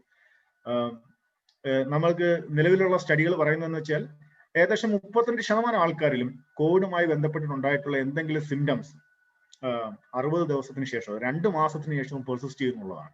55% ആൾക്കാരിൽ 3-ൽ കൂടുതൽ സിംറ്റംസ് പെർസിസ്റ്റ് ചെയ്യുന്നു എന്നുള്ളതാണ്. 50%, 44% ആൾക്കാരുടെ ക്വാളിറ്റി ഓഫ് ലൈഫ് കോവിഡിന് 2 മാസത്തിന് ശേഷവും അവരുടെ കോവിഡിന് മുമ്പുള്ള സ്റ്റാറ്റസിലേക്ക് തിരിച്ചു വന്നിട്ടുള്ളതാണ്. അതായത് നാം മനസ്സിലാക്കേണ്ടത് കോവിഡ് എന്ന് പറയുന്ന ഇൻഫെക്ഷൻ വന്നു പോയാൽ പോലും പിന്നീടുള്ള മാസങ്ങളിലും ഒരു കോവിഡ് ബാധിച്ച ആളെ സംബന്ധിച്ചിടത്തോളം വളരെയധികം ആരോഗ്യ പ്രശ്നങ്ങൾ വരാൻ സാധ്യതയുണ്ട് എന്നുള്ളതാണ് നാം മനസ്സിലാക്കേണ്ടത്. വളരെ ലിമിറ്റഡ് എവിഡൻസ് മാത്രമേ ഉള്ളൂ എങ്കിൽ പോലും നമുക്ക് മനസ്സിലാക്കാൻ സാധിച്ചിട്ടുള്ളത് ഈ ACE2, ഞാൻ അതിന്റെ ശാസ്ത്രീയതയിലേക്കൊന്നും കിടക്കുന്നില്ല. ACE2 എന്ന് പറയുന്ന ഒരു പർട്ടിക്കുലർ റിസപ്റ്ററിലൂടെയാണ് ഈ വൈറസ് നമ്മുടെ ശരീരത്തിനുള്ളിലേക്ക് കയറുക. ഇത് ഏറ്റവും കൂടുതലായിട്ടുള്ളത് നമ്മുടെ മൂക്കിലും നമ്മുടെ ശ്വാസകോശത്തിലും ഒക്കെയാണ്. പക്ഷേ ശ്വാസകോശത്തിന് വെളിയിലുള്ള ഓർഗൻസിലും ഒക്കെ നമ്മുടെ ഇൻറ്റസ്റ്റൈനിലാണെങ്കിലും ശരി, നമ്മുടെ മസിൽസിലാണെങ്കിലും ശരി ഒക്കെ ഈ ഒരു ACE2 എന്ന് പറയുന്ന ഒരു റിസപ്റ്റർ ഉള്ള എല്ലാ ശരീരഭാഗങ്ങളിലേക്കും ആ ഭാഗങ്ങളെ ഈ വൈറസിന് അഫക്ട് ചെയ്യാൻ പറ്റുന്നുണ്ട്. ഏറ്റവും പ്രധാനപ്പെട്ട ഒരു കാരണം പറയുന്നത് കൊയാഗുലബിലിറ്റി, അതായത് ബ്ലഡ് കൂടുതൽ ക്ലോട്ട് ചെയ്യുന്നതിന്റെ തോത് വർദ്ധിപ്പിക്കാൻ ഈ വൈറസ് ഇൻഫെക്ഷൻ കാണുന്നതാണ്. അതുകൊണ്ട് തന്നെ കോവിഡ് വന്നുപോയ ആൾക്കാരിൽ പല ആൾക്കാരിലും ഹൃദയ സംബന്ധമായ അസുഖങ്ങൾ ഉണ്ടാകുന്നുണ്ട്, കിഡ്നിയുമായി ബന്ധപ്പെട്ട അസുഖങ്ങൾ ഉണ്ടാകുന്നുണ്ട്, ന്യൂറോളജിക്കൽ പ്രശ്നങ്ങൾ ഉണ്ടാകുന്നുണ്ട്. പിന്നീട് ഏറ്റവും പ്രധാനപ്പെട്ട ഒരു സംഭവം, നമുക്ക് ഒരിക്കലും വിസ്മരിക്കാനാവാത്ത സംഭവമാണ് ഈ കോവിഡുമായിട്ട് ബന്ധപ്പെട്ടിട്ടുള്ള മെന്റൽ ഹെൽത്ത് ഡിസോർഡേഴ്സ്. അതായത് വളരെയധികം ആൾക്കാരിൽ post traumatic stress disorder, depression, anxiety പോലുള്ള സംഭവങ്ങൾ ഉണ്ടാകുന്നുണ്ട്. അത് പ്രധാനമായിട്ടും അസുഖത്തിൻ്റെതായ ഒരു ബയോളജിക്കൽ റീസൺസ് ഉണ്ട്. 2, ഈ അസുഖം വന്നതുമൂലം ഉണ്ടായ സോഷ്യൽ ഐസൊലേഷൻ, ജോലി നഷ്ടപ്പെട്ട ഒരുപാട് ആൾക്കാർ കോവിഡുമായിട്ട് ബന്ധപ്പെട്ടിട്ടുണ്ട്. അവരിലൊക്കെ തന്നെ മെന്റൽ ഹെൽത്ത് ഇഷ്യൂസ്, ഒരു പക്ഷേ 1 മണിക്കൂർ തന്നെ സംസാരിക്കാൻ കഴിയുന്ന ഒരു വിഷയമാണ് കോവിഡുമായിട്ട് ബന്ധപ്പെട്ട ഈ പാൻഡമിക് കാലഘട്ടത്തിലെ മാനസിക പ്രശ്നങ്ങളെ കുറിച്ച്. ഒരിക്കലും നമുക്ക് വിസ്മരിക്കാൻ കഴിയാത്തൊരു കാര്യമാണ്. അപ്പൊ അതൊക്കെ തന്നെ ഈ ഒരു ലോങ് കോവിഡിന്റെ ഭാഗമായിട്ട് നമുക്ക് പറയേണ്ടി വരും. എന്റെ സമയം വളരെ പരിമിതമാണ്. എനിക്ക് തോന്നുന്നു എനിക്കൊന്ന് അടുത്തൊരു 10 മിനിറ്റിനുള്ളിലോ 5-10 മിനിറ്റിനുള്ളിൽ പ്രസന്റേഷൻ അവസാനിപ്പിക്കേണ്ട ആവശ്യമുണ്ട്. ഈ മോഡറേറ്റർ പറഞ്ഞതുപോലെ ഹേർഡ് ഇമ്മ്യൂണിറ്റി എന്ന് പറയുന്ന കോൺസെപ്റ്റ് നമ്മൾ എപ്പോഴും കേൾക്കുന്ന ഒരു സംഭവമാണ്. ഇനി എന്താണ് ഈ വൈറസ്, എങ്ങനെയാണ് നമുക്ക് ഇതിനെ പ്രിവെന്റ് ചെയ്യാൻ കഴിയുന്നതെന്ന് പറയുമ്പോൾ ആദ്യം വരുന്ന ഒരു കോൺസെപ്റ്റിന്റെ പേര് ഹേർഡ് ഇമ്മ്യൂണിറ്റി എന്ന് പറയുന്ന കോൺസെപ്റ്റാണ്. അതായത് ഒരു പോപ്പുലേഷന്റെ ഈ R0 എന്ന് പറയുന്ന ഒരു നമ്പർ നിങ്ങൾക്ക് കാണാൻ കഴിയില്ല. അതിനകത്ത് R0 = 4 എന്നാണ് എഴുതിയിരിക്കുന്നത്. അതായത് ഓരോ വൈറൽ ഇൻഫെക്ഷനും ഒരു R0 വാല്യൂ ഉണ്ട്. അതായത് ഒരു ആൾക്ക് ഒരു ഇൻഫെക്ഷൻ ഉണ്ടായാൽ അത് ഏറ്റവും കുറഞ്ഞത് എത്ര പേരെ ഒരാൾക്ക് ഇൻഫെക്ട് ചെയ്യാൻ പറ്റും എന്ന് പറയുന്ന നമ്പറിനെയാണ് നമ്മൾ R0 നമ്പർ എന്ന് പറയുന്നത്. ഇപ്പോൾ കോവിഡിനെ സംബന്ധിച്ചിടത്തോളം അത് 2.5 to 3 എന്ന് വെച്ചാൽ 2 to 3 പേരെ ഇൻഫെക്ട് ചെയ്യാൻ കഴിയുമെന്നുള്ളതാണ്. അപ്പോൾ ഒരാൾ 4 പേരെ ഇൻഫെക്ട് ചെയ്താൽ ആ ഒരാൾ മറ്റ് 4 പേരെ ഇൻഫെക്ട് ചെയ്യും. അങ്ങനെ മൾട്ടിപ്ലിക്കേറ്റിംഗ് ആയിട്ടുള്ള ഒരു ഇൻഫെക്ഷൻ. അങ്ങനെയാണ് ഈ ഒരു ഇൻഫെക്ഷൻ വളരെ വേഗത്തിൽ സ്പ്രെഡ് ചെയ്തു പോകുന്നത്. പക്ഷേ നമ്മുടെ ഈ പോപ്പുലേഷനിൽ തന്നെ കുറച്ച് ആളുകൾ ഈ അസുഖത്തിന് ഇമ്മ്യൂൺ ആയിട്ട് വരിക. അതായത് ഇവർക്ക് ഓൾറെഡി തന്നെ ഇൻഫെക്ഷൻ ഉണ്ടാവുക, അല്ലെങ്കിൽ അവരെ വാക്സിനേറ്റ് ചെയ്തതിലൂടെ അവർക്ക് ഇമ്മ്യൂണിറ്റി ഉണ്ടാവുകയാണെന്നുണ്ടെങ്കിൽ ഈ സ്പ്രെഡിനെ നമുക്ക് വളരെ എഫക്റ്റീവ് ആയിട്ട് പ്രിവെന്റ് ചെയ്യാൻ സാധിക്കും.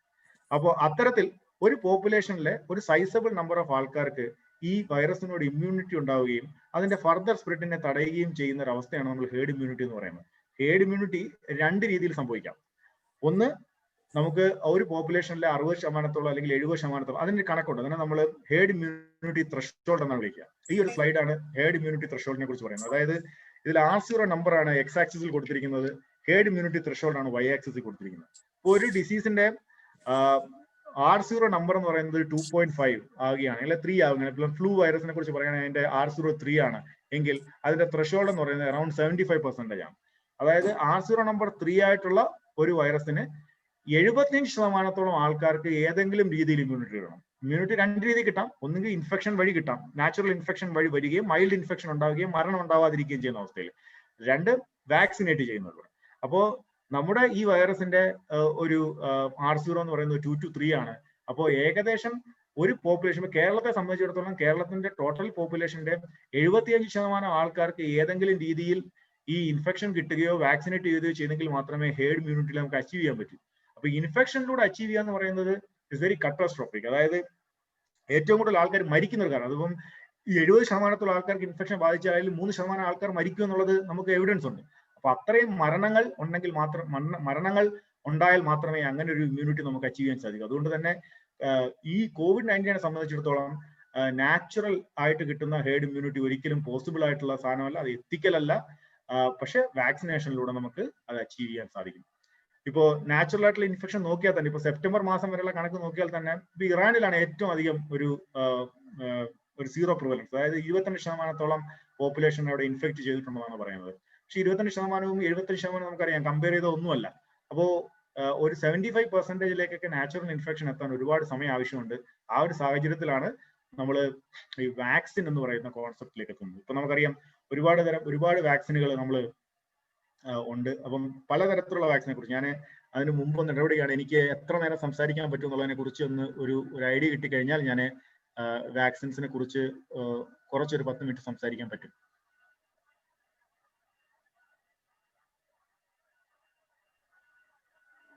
You can continue. No issues. Okay. 10 minute എന്തായാലും മുന്നോട്ട് പോവാം. Okay. വാക്സിൻസ് ഇപ്പൊ പലതരത്തിലുള്ള വാക്സിൻ. ഇപ്പൊ നമുക്കറിയാം 2 വാക്സിൻസ് ആണ് ഇപ്പൊ ഇന്ത്യയില് ഇൻഡിജീനിയസ് ആയിട്ട് പ്രൊഡ്യൂസ് ചെയ്യുന്ന വാക്സിൻസ്. അതിൽ തന്നെ ഇന്ത്യ നിർമ്മിച്ച അല്ലെങ്കിൽ നമ്മുടെ മേക്ക് ഇൻ ഇന്ത്യ എന്ന് പറയുന്ന ഒരു വാക്സിൻ ഉള്ളൂ. അത് കോവാക്സിൻ ആണ്.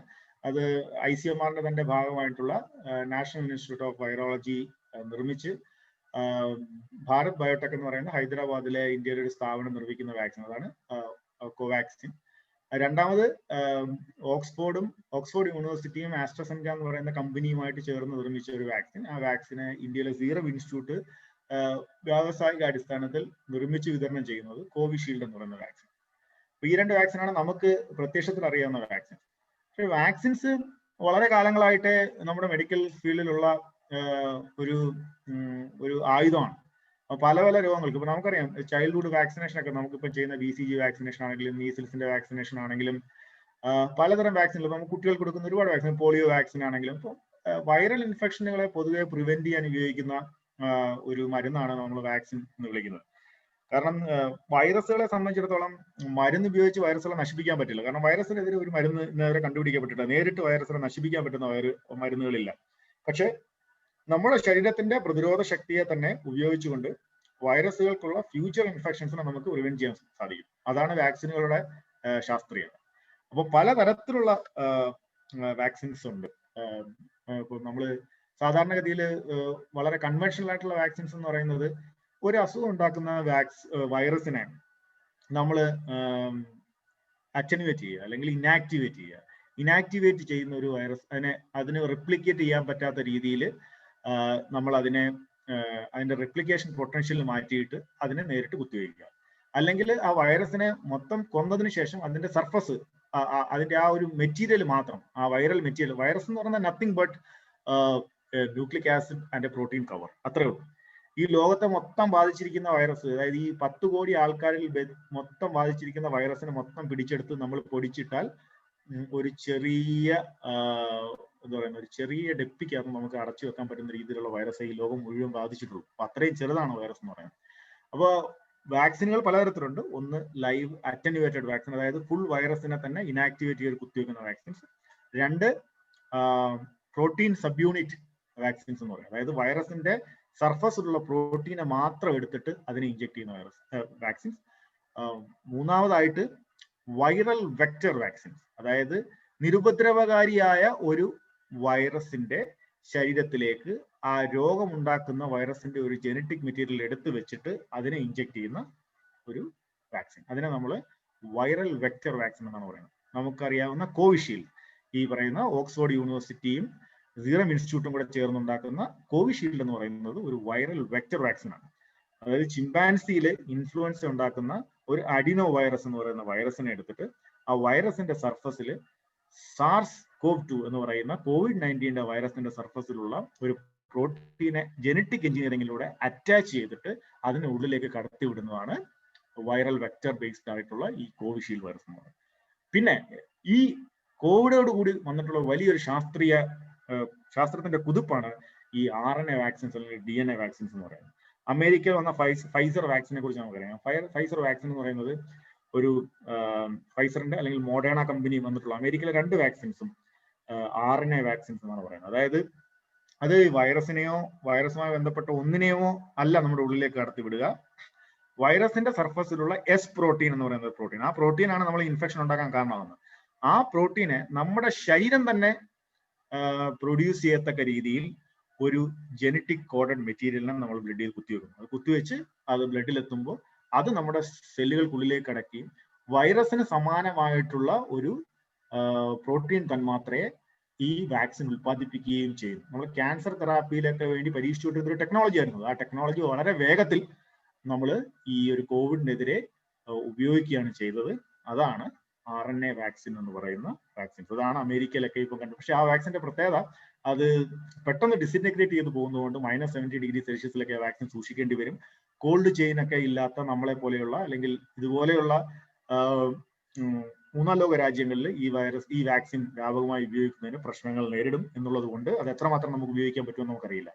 ഇന്ത്യ ഉൽപ്പാദിപ്പിച്ച കോവാക്സിൻ എന്ന് പറയുന്ന വാക്സിൻ ആദ്യത്തെ കാറ്റഗറിയിൽപ്പെട്ടതാണ് ഈ പറഞ്ഞ അറ്റന്യൂവേറ്റഡ് വൈറസ്. അതായത് ഒരു SARS-CoV വൈറസിനെ നേരിട്ടെടുത്ത് അതിനെ കില്ല് ചെയ്തിട്ട് നേരിട്ട് ബ്ലഡിലേക്ക് ഇഞ്ചെക്ട് ചെയ്ത് വിടുകയാണ്.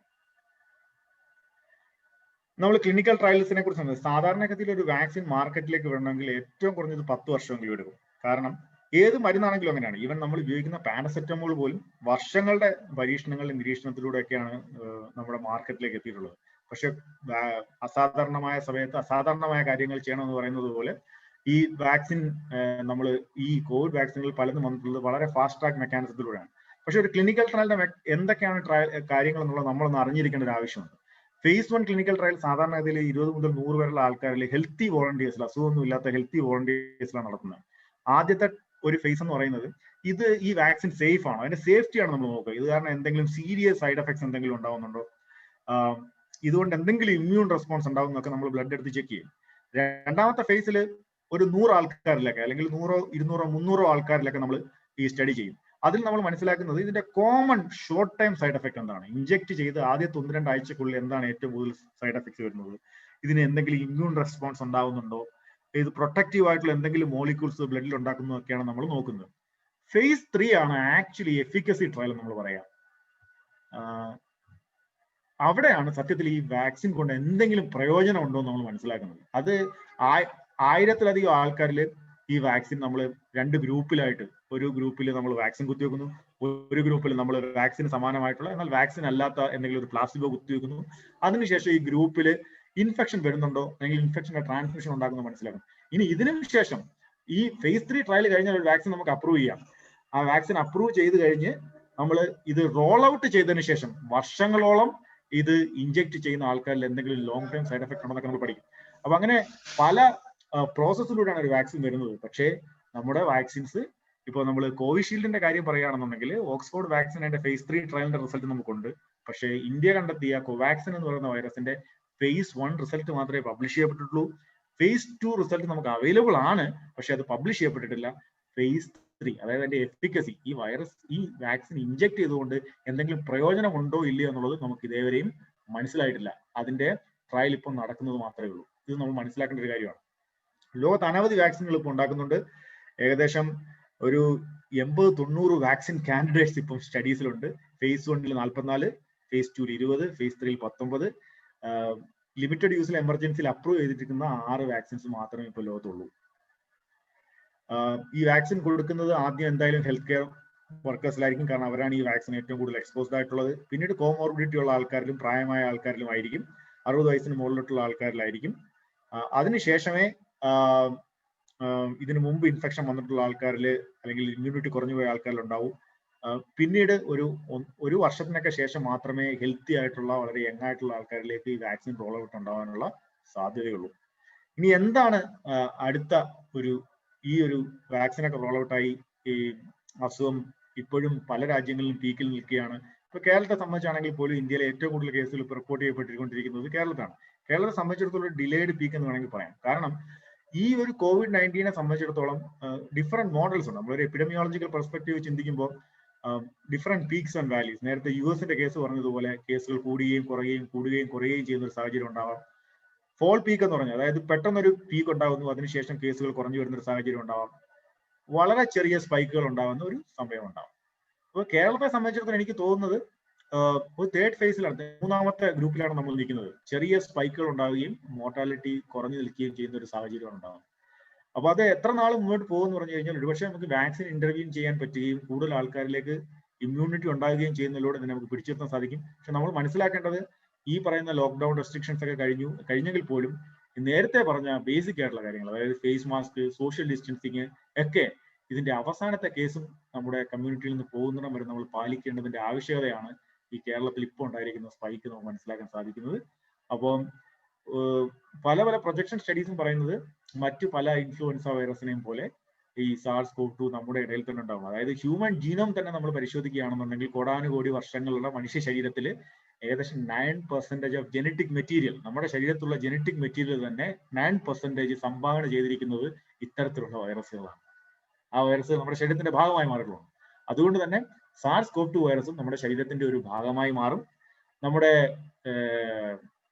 പോപ്പുലേഷനിൽ ഈ വൈറസ് എപ്പോഴും ഉണ്ടാവും. ഒരുപക്ഷെ ഐസൊലേറ്റഡ് ആയിട്ടുള്ള ചില സ്ഥലങ്ങളിൽ, ചില പോക്കറ്റുകളിൽ ഈ വൈറസ് ഔട്ട് ബ്രേക്സ് ഒക്കെ ഇടവിട്ട് ഉണ്ടാവാൻ സാധ്യതയുണ്ട്. മാസ് വാക്സിനേഷനിലൂടെ നമുക്ക് ഒരുപക്ഷെ അതും കർട്ടൈൽ ചെയ്യാൻ കഴിഞ്ഞേക്കും. പക്ഷേ ഈ വൈറസ് ഒരിക്കലും നമ്മൾ വിട്ടുപോകാൻ പോകുന്നില്ല. ഇത് മനുഷ്യരാശിയോടൊപ്പം തന്നെ നിലനിന്ന് പോകും എന്നുള്ളത് തന്നെയാണ് നമുക്ക് മനസ്സിലാക്കാൻ സാധിക്കുന്നത്. Thank you.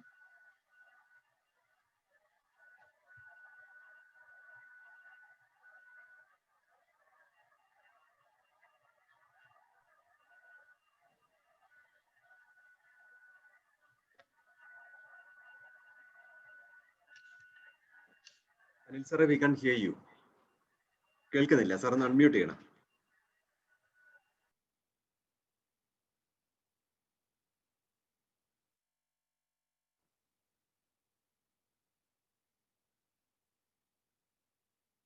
അനിൽ സാറേ, ഒന്ന് അൺമ്യൂട്ട് ചെയ്യണേ. കേൾക്കുന്നുണ്ടോ? ഇപ്പൊ കേൾക്കാം. Dr. Praveen, thank you very much. The depth of your study, the depth of your knowledge is very surprising. In fact, രണ്ട് കാര്യത്തിൽ നമുക്കിപ്പോൾ കംഫർട്ട് തോന്നുന്നു. ഒന്ന്, you said the fatality rate in India is less than 3.5. Comfortable ആയിട്ടുള്ള ഒരു കാര്യം. രണ്ടാമത് പറഞ്ഞത് നമ്മളെ പോപ്പുലേഷൻ, നമ്മളെ കേസസിൽ 80% അസിംറ്റോമാറ്റിക് ആണ്. എന്നിരുന്നാലും നമ്മളെ ആൻസൈറ്റി മാറുന്നില്ല. ഇപ്പൊ ഞാൻ റീസെന്റ് ആയിട്ട് പറഞ്ഞു, നമ്മളെ കോവിഡ് ഷീൽഡിനെ പറ്റി ഉള്ള പരാതി എന്തെന്ന് പറഞ്ഞാൽ, ഈവൻ BBC പോലും കഴിഞ്ഞ ദിവസം റിപ്പോർട്ട് ചെയ്തു, approval of Covishield was rushed എന്നാണ് ഉപയോഗിച്ചിരിക്കുന്ന ഒരു വാക്ക്. That is Serum Institute has not conducted the bridging study. അപ്പൊ നമ്മളെ കൺസേൺ കൂടുകയാണ്. ഡോക്ടർ പറഞ്ഞതുമാതിരി 10 to 15 ഇയേഴ്സ് എടുത്തുകൊണ്ടാണ് വാക്സിൻസ് ഒക്കെ സൃഷ്ടിച്ചത്. നമ്മളൊക്കെ എമർജൻസി പീരീഡിൽ എമർജൻസി ആയിട്ട് നമുക്ക് കിട്ടിയിരിക്കുന്ന മരുന്നിന്റെ എഫിക്കസിനെ പറ്റി നമുക്ക് ഇപ്പോഴും പേടിയുണ്ട്. അല്ല ഞാൻ പറഞ്ഞത് തെറ്റിദ്ധരിക്കരുത്. കോവിഷീൽഡിനെ സംബന്ധിച്ചിടത്തോളം, അതായത് ഓക്സ്ഫോർഡ് ആസ്ട്രസെൻകയുടെ ഇപ്പം കേരളത്തിൽ ഇപ്പം ഇഞ്ചെക്ട് ചെയ്യുന്ന വൈറസിനെ സംബന്ധിച്ചിടത്തോളം അതിന്റെ എഫിക്കസി ഡേറ്റ നമ്മുടെ കയ്യിലുണ്ട്. It's actually working. ഒരു 70% ഓഫ് എഫിക്കസി ഉണ്ട് ആ വാക്സിന്. ആ വാക്സിൻ എടുക്കുന്നത് കൊണ്ട് വലിയ സൈഡ് എഫക്ട്സ് ഉണ്ടാവുന്നില്ല. ചെറിയ ഫീവർ ഒക്കെ ഉണ്ടാവും. പാരസെറ്റമോൾ കൊണ്ട് മാനേജ് ചെയ്യാൻ പറ്റുന്ന ഫീവറേ ഉള്ളൂ. അപ്പോൾ ഒരിക്കലും നമുക്ക് ആ വാക്സിന് ഡിനയൽ ഉണ്ടാവരുത്. വാക്സിനെ കുറിച്ച് ഒരിക്കലും ഒരു നെഗറ്റീവ് ചർച്ച ഉണ്ടാക്കുന്ന കാര്യമല്ല ഞാൻ പറഞ്ഞത്. വാക്സിൻ ഉണ്ടായേ പറ്റൂ, വാക്സിൻ എടുക്കണം. കോവിഷീൽഡിനെ സംബന്ധിച്ചിടത്തോളം നമുക്ക് ഡേറ്റ ഉണ്ട്. അത് പ്രശ്നമുള്ള ഡേറ്റ അല്ല. സൈഡ് എഫക്ട്സ് വലിയ സൈഡ് എഫക്ട്സ് ഇല്ല, പക്ഷേ എഫിക്കസി ഉള്ള വാക്സിൻ ആണ്. Okay sir, one more thing. ഇപ്പൊ വാക്സിനേഷന്റെ കാര്യം പറയുകയാണെങ്കിൽ ബിലോ 18 ഇയേഴ്സ് ഉള്ള കുട്ടികളുടെ ഇതിലെ വാക്സിനേഷൻ വേണ്ടെന്ന് പറയുന്നു. അങ്ങനെയാണെങ്കിൽ പോപ്പുലേഷന്റെ ഒരു 10 to 15% വിൽ റിമെയിൻ ഓൾവേസ് ഈ വാക്സിനേഷന്റെ പുറത്തു നിൽക്കില്ലേ എപ്പോഴും? തീർച്ചയായും. കാരണം കുട്ടികളിലെ നമ്മളിപ്പോൾ സ്റ്റഡീസ് എല്ലാം കാണിക്കുന്നത് കുട്ടികളിൽ ഒരിക്കലും മൈൽഡോ അല്ലെങ്കിൽ സിവിയർ ആയിട്ടുള്ള ഇൻഫെക്ഷന്റെ തോത് വളരെ വളരെ കുറവാണ്.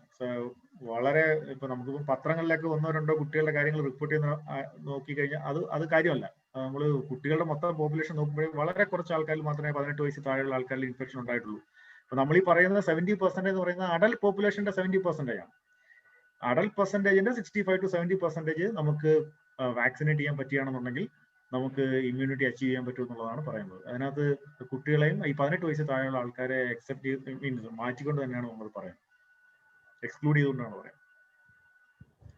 ശരി സർ, ഈ വാക്സിനേഷൻ തുടങ്ങി കഴിഞ്ഞിട്ടും നമുക്ക് ഈ പ്രൊട്ടക്റ്റീവ് മെക്കാനിസം നമ്മൾ കണ്ടിന്യൂ ചെയ്യണമെന്ന് പറയുന്നു. ഫോർ എക്സാമ്പിൾ മാസ്കും ഇതൊക്കെ ഹൗ ലോങ് എന്നാണ് നമ്മളൊരു കൺസേൺ. കാരണം 138 crores പോപ്പുലേഷനുള്ള ഈ രാജ്യത്ത് സോഫാർ വാക്സിനേഷൻ നടത്തിയിരിക്കുന്നത് 16 lakhs മാത്രമാണ്. ഈ ഒരു ഫേസിൽ പോവുകയാണെങ്കിൽ how long we have to wait? ഏകദേശം ഈ വർഷം മുഴുവൻ ഒരുപക്ഷെ വാക്സിനേഷൻ നമ്മളിപ്പോ നമ്മുടെ പ്രധാനപ്പെട്ട സിറ്റികളിൽ മാത്രം ആണ്, അല്ലെങ്കിൽ ചില 1-2 സംസ്ഥാനം, കൂടുതൽ ജനസാന്ദ്രതയുള്ള 1-2 സംസ്ഥാനങ്ങളിൽ മാത്രമാണ് ഈ വൈറസിന്റെ എപ്പിഡമിക് നമുക്ക് നോട്ടീസ് ചെയ്യാൻ പറ്റിയിട്ടുള്ളത്. നമ്മുടെ ഹാർഡ് ടു റീച്ച് ആയിട്ടുള്ള റൂറൽ ഏരിയാസിലൊക്കെ ഈ വൈറസ് ഇപ്പോഴും എത്തിയിട്ടില്ല. സത്യം പറഞ്ഞാൽ വൈറസ് ഉണ്ടായിട്ടില്ല. അതുകൊണ്ട് തന്നെ നമ്മൾ ഈ പാൻഡമിക് ഇതിന്റെ ഇൻഫെക്ഷൻ റിപ്പോർട്ട് ചെയ്യുന്ന പീക്ക് ഷോ ചെയ്യുന്ന ലിമിറ്റഡ് ജോഗ്രഫിക്കൽ ലൊക്കേഷൻസിലായിരിക്കും മാസ് വാക്സിനേഷൻ നടക്കുക. അപ്പൊ അങ്ങനെ ആ റീജിയൻസിൽ മാത്രം വാക്സിനേഷൻ നടത്തിയാൽ മതിയാവും. ഒരുപക്ഷെ അത് നമുക്ക് അച്ചീവ് ചെയ്യാൻ പറ്റുമെന്നാണ് തോന്നുന്നത്. ഒരുപക്ഷെ വിത്തിൻ 1 year, ഒരു വർഷം കൂടി ഒരുപക്ഷെ വാക്സിനേഷൻ മൊത്തം ക്ലിയർ ചെയ്യുന്നത് വരെ ഇതിനുവേണ്ടി വെയിറ്റ് ചെയ്യേണ്ടി വരുമെന്നാണ് തോന്നുന്നത്. വൺ മോർ തിങ് സർ, ഈ വെർട്ടിക്കൽ ട്രാൻസ്മിഷന്റെ കാര്യം ഡോക്ടർ പറഞ്ഞു. മദറിൽ നിന്ന് ചൈൽഡിലേക്ക് പോകുന്ന വളരെ കുറവാണ്, അല്ലെങ്കിൽ 0 ആണ് അതിന്റെ റേറ്റ് എന്ന് പറഞ്ഞു. നമ്മൾ പ്രഗ്നന്റ് ലേഡീസ് അല്ലെങ്കിൽ ഫീഡിങ് ലേഡീസിനൊക്കെ ഈവൻ വാക്സിനേഷൻ പോലും കൊടുക്കുന്നില്ല ഇപ്പൊ നമ്മൾ. അതെന്തായിരിക്കും സർ അത്?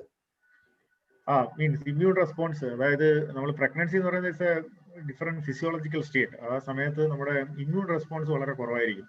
അപ്പൊ ഇമ്മ്യൂൺ റെസ്പോൺസ് കുറവായിട്ടുള്ള ആൾക്കാരിൽ നമ്മൾ ഒരുപക്ഷെ ഒരു വാക്സിൻ കൊടുത്തു കഴിഞ്ഞു കഴിഞ്ഞാൽ വാക്സിൻ റിലേറ്റഡ് ആയിട്ടുള്ള ഇൻഫെക്ഷൻസ് ഉണ്ടാകാനുള്ള സാധ്യത വളരെ കൂടുതലാണ്.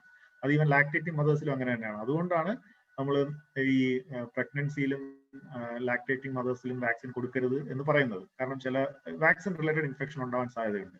പിന്നെ പ്രഗ്നന്റ് മദേഴ്സിലും സാധാരണ ആൾക്കാരിലെയും ഇൻഫെക്ഷൻ സിവിയറിറ്റി റേറ്റ് നോക്കി കഴിഞ്ഞു കഴിഞ്ഞാൽ ഇപ്പൊ ചൈനയിൽ നിന്നൊരു ഒരു സ്റ്റഡി നമുക്കുണ്ട്. ആ സ്റ്റഡി പറയുന്നതെന്ന് വെച്ച് കഴിഞ്ഞാൽ സിവിയറിറ്റിയിൽ വലിയ വ്യത്യാസമൊന്നുമില്ല എന്നുള്ളതാണ്. അതായത് 15% ആൾക്കാരിൽ സിവിയറിറ്റി ഉണ്ടാകുന്നത് ജനറൽ പോപ്പുലേഷനിൽ, 15% ആൾക്കാരിൽ പ്രഗ്നൻസിയിലും സാർസുമായിട്ട് ബന്ധപ്പെട്ട ഡിസീസ് സിവിയറിറ്റി ഉണ്ടാകുന്നുള്ളൂ. പ്രഗ്നന്റ് ആയ ആൾക്കാരിൽ കൂടുതൽ ഡിസീസ് സിവിയറിറ്റിയോ ഡെത്തോ ഒന്നും ഭാഗ്യത്തിന് റിപ്പോർട്ട് ചെയ്യുന്നില്ല. ഒരു കാര്യം കൂടി ചോദിക്കാം സർ. അപ്പം നമ്മൾ വാക്സിൻ സ്റ്റേജിൽ എത്തിക്കഴിഞ്ഞു, ബട്ട് സ്റ്റിൽ ആന്റിബോഡീസ് ഒക്കെ ഓവർ റൈഡ് ചെയ്തുകൊണ്ട് പുതിയ മ്യൂട്ടേഷൻ ഫോം ഒക്കെ വന്നു തുടങ്ങുന്നു. അത് നമുക്കൊരു പേടിയല്ലേ? തീർച്ചയായും. ഞാൻ മ്യൂട്ടേഷനെ കുറിച്ച് സംസാരിച്ചില്ല. Mutation little complicated subject. അതുകൊണ്ടാണ് അത് അല്ലെങ്കിൽ ടൈമിന്റെ ഒരു പരിമിതി ഉള്ളതുകൊണ്ട് പല കാര്യങ്ങളും കവർ ചെയ്യാൻ പറ്റിയിട്ടില്ല. അത് പറഞ്ഞത് നന്നായി. ഇപ്പൊ B.1.1.7 എന്ന് പറയുന്ന ഒരു മ്യൂട്ടേഷൻ ഇപ്പൊ UK റിപ്പോർട്ട് ചെയ്യപ്പെട്ടുള്ള ഒരു മ്യൂട്ടേഷൻ ആണ്. ഇപ്പൊ ഈ വൈറസിനെ സംബന്ധിച്ചിടത്തോളം ഇത് പല സ്ഥലങ്ങളിലെയും ജനറ്റിക് അനാലിസിസ് നമ്മൾ നടത്തി കഴിഞ്ഞാൽ 4000-ഓളം മൈനർ മ്യൂട്ടേഷൻസ് ഈ വൈറസിന് സംഭവിച്ചു കഴിഞ്ഞു. കാരണം this is A simple nucleotide with a protein cover. ഇത് നമ്മൾ ഇപ്പോൾ ജമ്പ് ചെയ്ത് ആൾക്കാരെ ഇൻഫെക്ട് പോകുമ്പോൾ അതിന് മ്യൂട്ടേഷൻ സംഭവിക്കാനുള്ള സാധ്യത വളരെ കൂടുതലാണ്. പക്ഷേ ഈ ഉണ്ടാകുന്ന മ്യൂട്ടേഷൻസ് നമ്മുടെ ഡിസീസ് സിവിയറിറ്റിയും ട്രാൻസ്മിഷന്റെ തോതും കൂട്ടുന്നു എന്നുള്ളതാണ് നമ്മളിപ്പോൾ പഠിച്ചുകൊണ്ടിരിക്കുന്നത്. അപ്പൊ അങ്ങനെ പഠിച്ചുകൊണ്ടിരുന്നപ്പോൾ UK ഇപ്പം വന്നിട്ടുള്ള ഒരു വേരിയന്റ്, സൗത്ത് ആഫ്രിക്കയിൽ റിപ്പോർട്ട് ചെയ്യപ്പെട്ടിട്ടുള്ള ഒരു വേരിയന്റിനൊക്കെ ഡിസീസ് ട്രാൻസ്മിറ്റ് ചെയ്യാനുള്ള പൊട്ടൻഷ്യൽ കൂടുതലാണ്, ഡിസീസ് ട്രാൻസ്മിഷൻ പൊട്ടൻഷ്യൽ കൂടുതലാണ്. പക്ഷേ മോർട്ടാലിറ്റി അത്രയധികം കൂടുതലുണ്ടോ എന്നുള്ളതിനെ കുറിച്ച് ഇപ്പോഴും ക്വസ്റ്റ്യനബിൾ ആണ്. ഇപ്പൊ UK ഇപ്പൊ മോർട്ടാലിറ്റി കൂടുന്നുണ്ട്, അതിന് മറ്റു പല കാരണങ്ങളും കാണാം.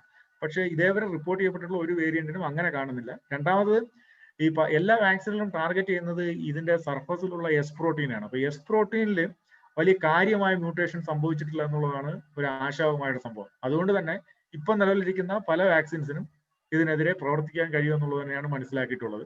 പിന്നെ നമ്മുടെ കോവാക്സിനെ പോലുള്ള വാക്സിനൊക്കെ എന്ന് വെച്ച് കഴിഞ്ഞാൽ കംപ്ലീറ്റ് വൈറൽ മെറ്റീരിയൽ ആണ് ഉപയോഗിച്ചിരിക്കുന്നത്. അതുകൊണ്ട് തന്നെ ഒരുവിധം സബ്സ്റ്റാൻഷ്യൽ മ്യൂട്ടേഷൻ ഉണ്ടായാൽ പോലും ആ വാക്സിന് ഈ പുതിയ സ്ട്രെയിനെതിരെയും പ്രവർത്തിക്കാൻ കഴിയുമെന്ന് തന്നെയാണ് നമുക്ക് തോന്നുന്നത്. നിലവിൽ ഇതേവരെയുള്ള മ്യൂട്ടേഷൻസ് ഡിസീസ് സിവിയറിറ്റിയോ മോർട്ടാലിറ്റിയോ വൈൽഡ് വേരിയന്റിൽ നിന്ന് അധികം കൂട്ടിയിട്ടില്ല എന്നുള്ളതാണ് നമുക്ക് മനസ്സിലാക്കാൻ സാധിച്ചിട്ടുള്ളത്. Thank you doctor Praveen. പാർട്ടിസിപ്പൻസിന് ചോദ്യങ്ങൾ ചോദിക്കാനുണ്ടാവും. മുകുൾ. സർ, വേറെ ആരെങ്കിലും എന്തെങ്കിലും ചോദിക്കാനുണ്ടെങ്കിൽ?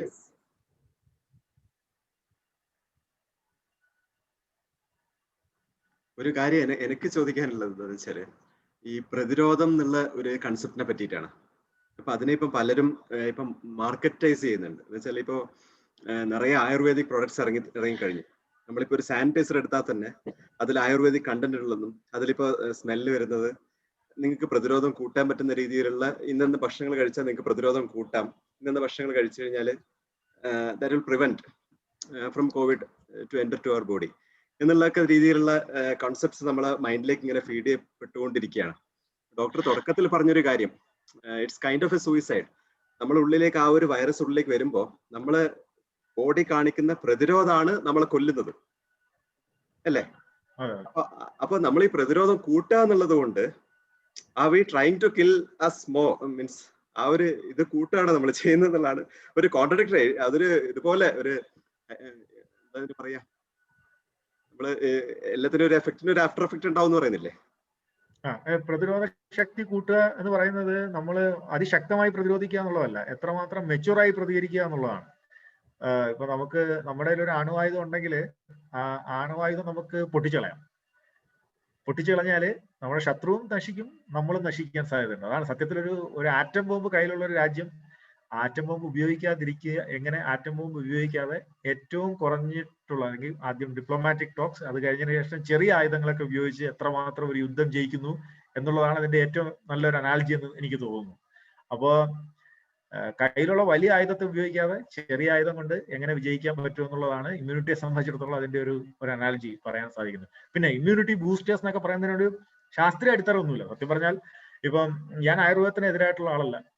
ആയുർവേദം ഒരു വേ ഓഫ് ലൈഫ് ആണെന്നും ആയുർവേദിക് മെഡിസിൻസിനും ആയുർവേദത്തിന്റെ ജീവിതചര്യകൾക്കും ഒക്കെ പൊതുവായ ആരോഗ്യത്തെ വളർത്താൻ കഴിയുമെന്നും ഒക്കെ വിശ്വസിക്കുന്ന ഒരാൾ കൂടിയാണ്. പക്ഷെ ഈ ആയുർവേദവുമായി ബന്ധപ്പെട്ട് നടത്തിയിരിക്കുന്ന ഒരു ക്ലെയിംസിനും നിലവിൽ ശാസ്ത്രീയ അടിത്തറയൊന്നുമില്ല. ഈ പറയുന്ന ഒരു പ്രോഡക്ട്സും ശാസ്ത്രീയമായി ടെസ്റ്റ് ചെയ്യപ്പെടുകയോ COVID-19 എതിരെയുള്ള ഇമ്മ്യൂൺ റെസ്പോൺസിനെ മോഡുലേറ്റ് ചെയ്യുമെന്നോ ഇതേവരെ പ്രൂവ് ചെയ്യപ്പെട്ടിട്ടില്ല.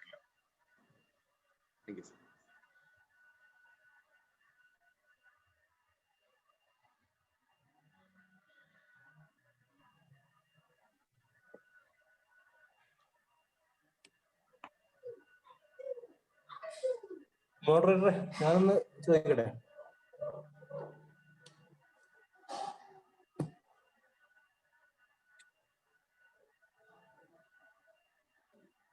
മിസ്റ്റർ അനിൽ, ഇപ്പൊ ഞാൻ ചോദിക്കാം. Hello moderator. പറഞ്ഞോളൂ സാർ, പറഞ്ഞോളൂ. ഞാൻ ചോദ്യത്തിൽ അടയ്ക്കാണ്. അതായത് ഡോക്ടർ പറഞ്ഞു വരുമ്പം മൊത്തത്തില് നമ്മുടെ മോഡേൺ മെഡിസിന്റെ ആസ്പെക്റ്റിലാണ് ഇത് കാണുന്നത്. അപ്പൊ ഇതിനെ ഒന്നിച്ച് എല്ലാ ഈ ആരോഗ്യ മേഖലയിലുള്ള എല്ലാ രംഗത്തുള്ള ആൾക്കാർ, ഇപ്പൊ ഹോമിയോ ആയാലും ആയുർവേദായാലും, അപ്പം പലരും പല വിധത്തിലുള്ള പ്രതിരോധങ്ങൾ പറയുന്നുണ്ട്. പക്ഷെ അവിടെയൊന്നും ഈ മറ്റേ മോഡേൺ മെഡിസിൻ അത് വകവച്ചു കൊടുക്കുന്ന രീതിയിൽ, കാരണം എല്ലാ പ്രതിരോധങ്ങളും നമ്മുടെ മോഡേൺ മെഡിസിനെ അടിസ്ഥാനമാക്കിയാണ് നീങ്ങുന്നത്. പക്ഷെ അതേസമയത്ത് തന്നെ മറ്റു മേഖലകളിലെ ആൾക്കാർ വളരെ ശക്തമായിട്ട് അവരുടെ മരുന്നുകൾ ഉപയോഗപ്രദമായി പറയുന്നുണ്ട്. പക്ഷെ അത് അവർക്ക് ഒരു ഈ ശാസ്ത്രീയ അടിത്തറ ഇല്ല എന്നത് പേരിൽ പിന്തള്ളപ്പെട്ട് പോകുന്നുണ്ട്. മാത്രമല്ല, എനിക്ക് രണ്ടാഴ്ച എന്ന് പറയുന്നത് നമ്മുടെ ഹേർഡ് ഇമ്മ്യൂണിറ്റിയെ പറ്റി പറയുമ്പോഴത്തന്നെ ഇപ്പൊ ഇന്ത്യയില് ശരിക്കും ഇന്ത്യയിലെ ജനങ്ങള് ഒരു സ്റ്റാൻഡേർഡ് ഓഫ് ലിവിങ് അല്ലെങ്കിൽ യൂറോപ്യൻ കൺട്രിയിലെ ആൾക്കാരുടെ ലിവിങ്, അത് അവരുടെ ഏറ്റവും ഹൈജീനിക്കായിട്ട് ജീവിക്കുന്ന സമൂഹമാണ് യൂറോപ്യൻ കൺട്രിയിൽ. അതുപോലെ മറ്റു ഡെവലപ്ഡ് കൺട്രീസിൽ, ഇന്ത്യയെ പോലുള്ള അൺഡെവലപ്ഡ് കൺട്രീസിൽ അത്രയും ഹൈജീനിക് ആണെന്ന് പറയാൻ പറ്റില്ല. അപ്പൊ അവിടെയൊക്കെ ഈ പ്രകൃതിയുള്ള പ്രതിരോധം ഉണ്ടല്ലോ, അത് ഈ ഈ രോഗത്തെ തടയപ്പെടുന്ന ചോദ്യം ഉണ്ടെങ്കിൽ. അപ്പൊ അതിൽ പറയാൻ കാരണം വെച്ചാൽ ഇപ്പം ബോംബെ ധാരാവി പോലത്തുള്ള ഒരു 10 ലക്ഷം ആൾക്കാർ ഇത്ര വളരെ കൺജസ്റ്റഡ് ആയിട്ട് ജീവിക്കുന്ന ഒരു സമൂഹം. ഇപ്പൊ നമുക്ക് പറയാം, ഇപ്പം ഡൽഹിയിൽ ഇപ്പൊ കർഷകര് സമരത്തിലാണ്. ഏകദേശം 2-3 ലക്ഷം ആൾക്കാർ അവിടെ കൂട്ടിക്കണം. അവർക്ക് ഈ പറയുന്ന ഒരു എന്താ പറയാ മാനദണ്ഡങ്ങളില്ല, മാസ്കോ അല്ലെങ്കിൽ ഈ എന്താ പറയാ സമദൂരം, അങ്ങനത്തെ ഒരു കാര്യങ്ങളുമില്ല. അപ്പൊ അവിടെയൊക്കെ ഈ ഇൻസ്പെക്ഷൻ റേറ്റ് വല്ലാതെ കൂടിയിട്ടോ അല്ല മോർട്ടാലിറ്റി റേറ്റ് ഉണ്ടെന്ന് പറയപ്പെടുന്നില്ല.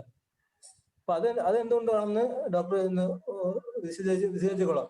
പിന്നെ മാത്രം വേറൊന്ന്, ഈ റിവേഴ്സ് ക്വാറന്റൈൻ അതൊന്നുകൂടെ വിശദീകരിച്ചാൽ കൊള്ളാം. കാരണം അതിന് ആൾക്കാർക്ക് എപ്പോഴും ഒരു സംശയമുള്ള ഏരിയയാണ്. മൂന്ന് ചോദ്യങ്ങളാണെങ്കിൽ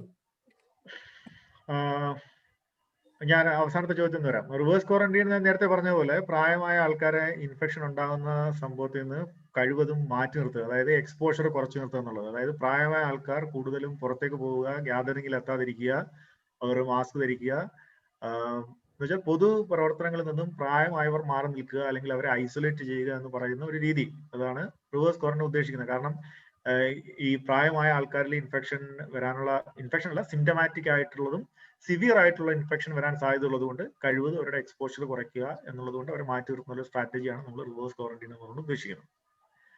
രണ്ടാമത്തത്, എനിക്ക് തോന്നുന്നു ആ ചോദ്യത്തിന് ഉത്തരം പറഞ്ഞു തോന്നുന്നു.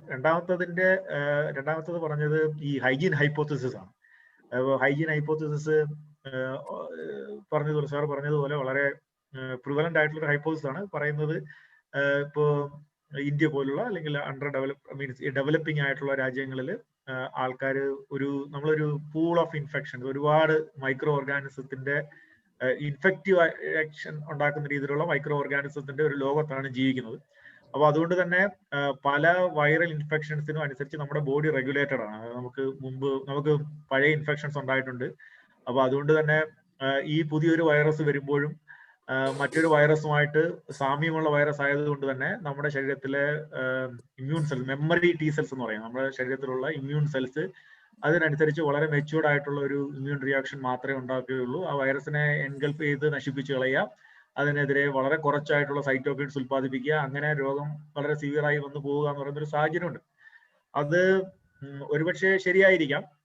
പക്ഷെ നമ്മൾ മനസ്സിലാക്കേണ്ട ഒരു കാര്യം, ഇപ്പൊ മെക്സിക്കോ പോലുള്ള രാജ്യം അല്ലെങ്കിൽ ഇപ്പം ബ്രസീൽ പോലെയുള്ള ഒരു കൺട്രി, ഇപ്പൊ അവിടെയൊക്കെ നമ്മൾ ഇതേപോലെ നമ്മളെ പോലെ തന്നെ സാഹചര്യങ്ങളുള്ള രാജ്യമാണ്. പക്ഷേ ഇപ്പൊ മെക്സിക്കോയിൽ കേസ് ഫാറ്റാലിറ്റി റേറ്റ് വളരെ കൂടുതലാണ്. കൂടുതലധികം മരണങ്ങൾ അവിടെ റിപ്പോർട്ട് ചെയ്യപ്പെടുകയുണ്ടായി. എന്തുകൊണ്ടാണ് അത് സംഭവിച്ചത് നമ്മൾ മനസ്സിലാക്കേണ്ടിയിരിക്കുന്നു. ചില രാജ്യങ്ങളിൽ ഈ പറയുന്ന ഈ സോഷ്യൽ ഡിസ്റ്റൻസിങ് മെഷേഴ്സ് ഒക്കെ ഉപയോഗിക്കാത്ത രാജ്യങ്ങൾ, ഇപ്പൊ US ആദ്യ കാലത്ത് നമുക്കറിയാം, US സോഷ്യൽ ഡിസ്റ്റൻസിങ് മെഷേഴ്സ് ഒന്നും ആദ്യത്തെ സമയത്ത് ഒട്ടുമില്ലായിരുന്നു. വളരെ പെട്ടെന്ന് ഡിസീസ് സ്പൈക്ക് ഉണ്ടായി.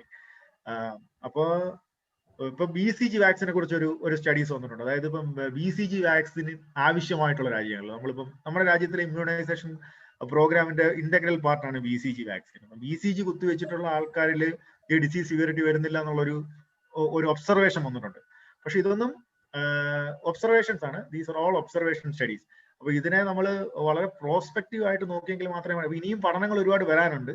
പക്ഷേ ദിസ് ഈസ് എ ഹൈപ്പോത്തസിസ്. അപ്പൊ ഈ ഹൈപ്പോത്തസിസ് നമുക്ക് പ്രൂവ് ചെയ്യണം. But there is A correlation ഈ പറയുന്ന ഹൈജീൻ ഹൈപ്പോസിസോട് ബന്ധപ്പെട്ട്. അതായത് ട്രോപ്പിക്കൽ ഏരിയസിൽ ഇൻഫെക്ഷൻസ് കൂടുതലുള്ള പോപ്പുലേഷൻസിൽ ഇതിന്റെ മോർട്ടാലിറ്റിയും സിവിയറിറ്റിയും കുറവാണ് എന്നുള്ളതിനെ കുറിച്ച് ഒരു ഒബ്സർവേഷൻ ഉണ്ട്. തീർച്ചയായും ഉണ്ട്. അത് കൂടുതൽ പഠനങ്ങളിലൂടെ നമുക്ക് തെളിയിക്കാം. മൂന്നാമത്തത് ഒരു ചോദ്യമാണെന്ന് എനിക്ക് തോന്നുന്നില്ല, അതൊരു ഒബ്സർവേഷൻ ആയിരുന്നു. അതായത് മോഡേൺ മെഡിസിൻ പറയുന്ന രീതിയിലുള്ള പ്രാക്ടീസസ് ആണ് നമ്മൾ ചെയ്യുന്നത്. ഞാൻ എപ്പോഴും ഈ മോഡേൺ മെഡിസിനെ കുറിച്ച് പറയുമ്പം modern medicine is N extension of science. അതൊരു പ്രത്യേക ശാസ്ത്ര ശാഖയൊന്നും അല്ല സത്യം പറഞ്ഞു. It is N extension of science. നമ്മൾ ഈ ഫിസിക്സും കെമിസ്ട്രിയും ബയോളജിയുടെ ഒക്കെ ഒരു എക്സ്റ്റൻഷൻ, എല്ലാത്തിൽ നിന്നുള്ള കാര്യങ്ങളിൽ നിന്ന് നമ്മൾ ശാസ്ത്രീയ അടിത്തറയിൽ നിന്നുള്ള, അതായത് പരീക്ഷണ നിരീക്ഷണങ്ങളിലൂടെ കാര്യങ്ങൾ മനസ്സിലാക്കുന്ന ആധുനിക ശാസ്ത്രത്തിന്റെ ഒരു എക്സ്റ്റൻഷൻ മാത്രമാണ് മോഡേൺ മെഡിസിൻ. ഈ പറയുന്ന ഹോമിയോയും ആയുർവേദത്തിലും ഒക്കെ അവരുടേതായിട്ടുള്ള ഒരു എന്താ പറയുക, ഒരു ഐഡിയോളജി ഉണ്ട്. ആ ഐഡിയോളജി വളരെ സ്ട്രിക്റ്റ് ആയിട്ട് നിന്നിട്ടാണ് അവര് പെരുമാറുക. ആ ഐഡിയോളജിയിൽ നിന്ന് അവർ വ്യതിചലിക്കാൻ ഒട്ടും താല്പര്യപ്പെടുന്നില്ല. അപ്പൊ അങ്ങനെ പറഞ്ഞിട്ട് ഇപ്പൊ 10 പേർക്ക് ഒരു അസുഖത്തിന് മരുന്ന് കൊടുത്തു, അതുകൊണ്ട് അവർക്ക് അസുഖം ഉണ്ടായില്ല എന്ന് പറയുമ്പോൾ നമുക്ക് ശാസ്ത്രീയമായി ചിന്തിക്കുമ്പോൾ അത് വിശ്വസിക്കാൻ നമുക്ക് പറ്റത്തില്ല. നമ്മുടെ പേഴ്സണൽ ആയിട്ടുള്ള എക്സ്പീരിയൻസിൽ നിന്ന് നമുക്ക് ഒരിക്കലും ഒരു ജനറലൈസ് ചെയ്യാൻ പറ്റുന്ന ഒരു ഫൈൻഡിങ്സിലേക്ക് ഒന്നും പോകാൻ പറ്റില്ല. പക്ഷെ അവർക്കും ഇത്തരം പരീക്ഷണങ്ങളൊക്കെ ചെയ്യാവുന്നതേ ഉള്ളൂ. കാരണം science is for every one. അപ്പോൾ ഒരു റാൻഡമൈസ് കൺട്രോൾ ട്രയൽ എന്ന് പറയുന്നതാണ് നമ്മൾ ഒരു ട്രീറ്റ്മെന്റ് മൊഡാലിറ്റി അല്ലെങ്കിൽ പ്രിവെന്റീവ് മൊഡാലിറ്റിയെ നമ്മൾ പ്രൂവ് ചെയ്യാൻ ഉപയോഗിക്കുന്ന ഒരു ശാസ്ത്രീയ രീതി, റാൻഡമൈസ് കൺട്രോൾ ട്രയൽ. അപ്പോൾ ഒരു ആയുർവേദിക് മൊഡാലിറ്റിയോ ഒരു ഹോമിയോപ്പതി മൊഡാലിറ്റിയോ ഒരു റാൻഡമൈസ് കൺട്രോൾ ട്രയൽ ഉപയോഗിച്ചിട്ട് പ്രൂവ് ചെയ്യാവുന്നതേ ഉള്ളൂ. അപ്പൊ അത് പ്രൂവ് ചെയ്യാൻ അവർക്ക് പറ്റാത്തിടത്തോളം കാലം ശാസ്ത്രീയമായി അത് ഒരു പ്രൂവൺ മൊഡാലിറ്റി ഓഫ് ട്രീറ്റ്മെന്റ് ആണെന്ന് നമുക്ക് പറയാൻ പറ്റില്ല.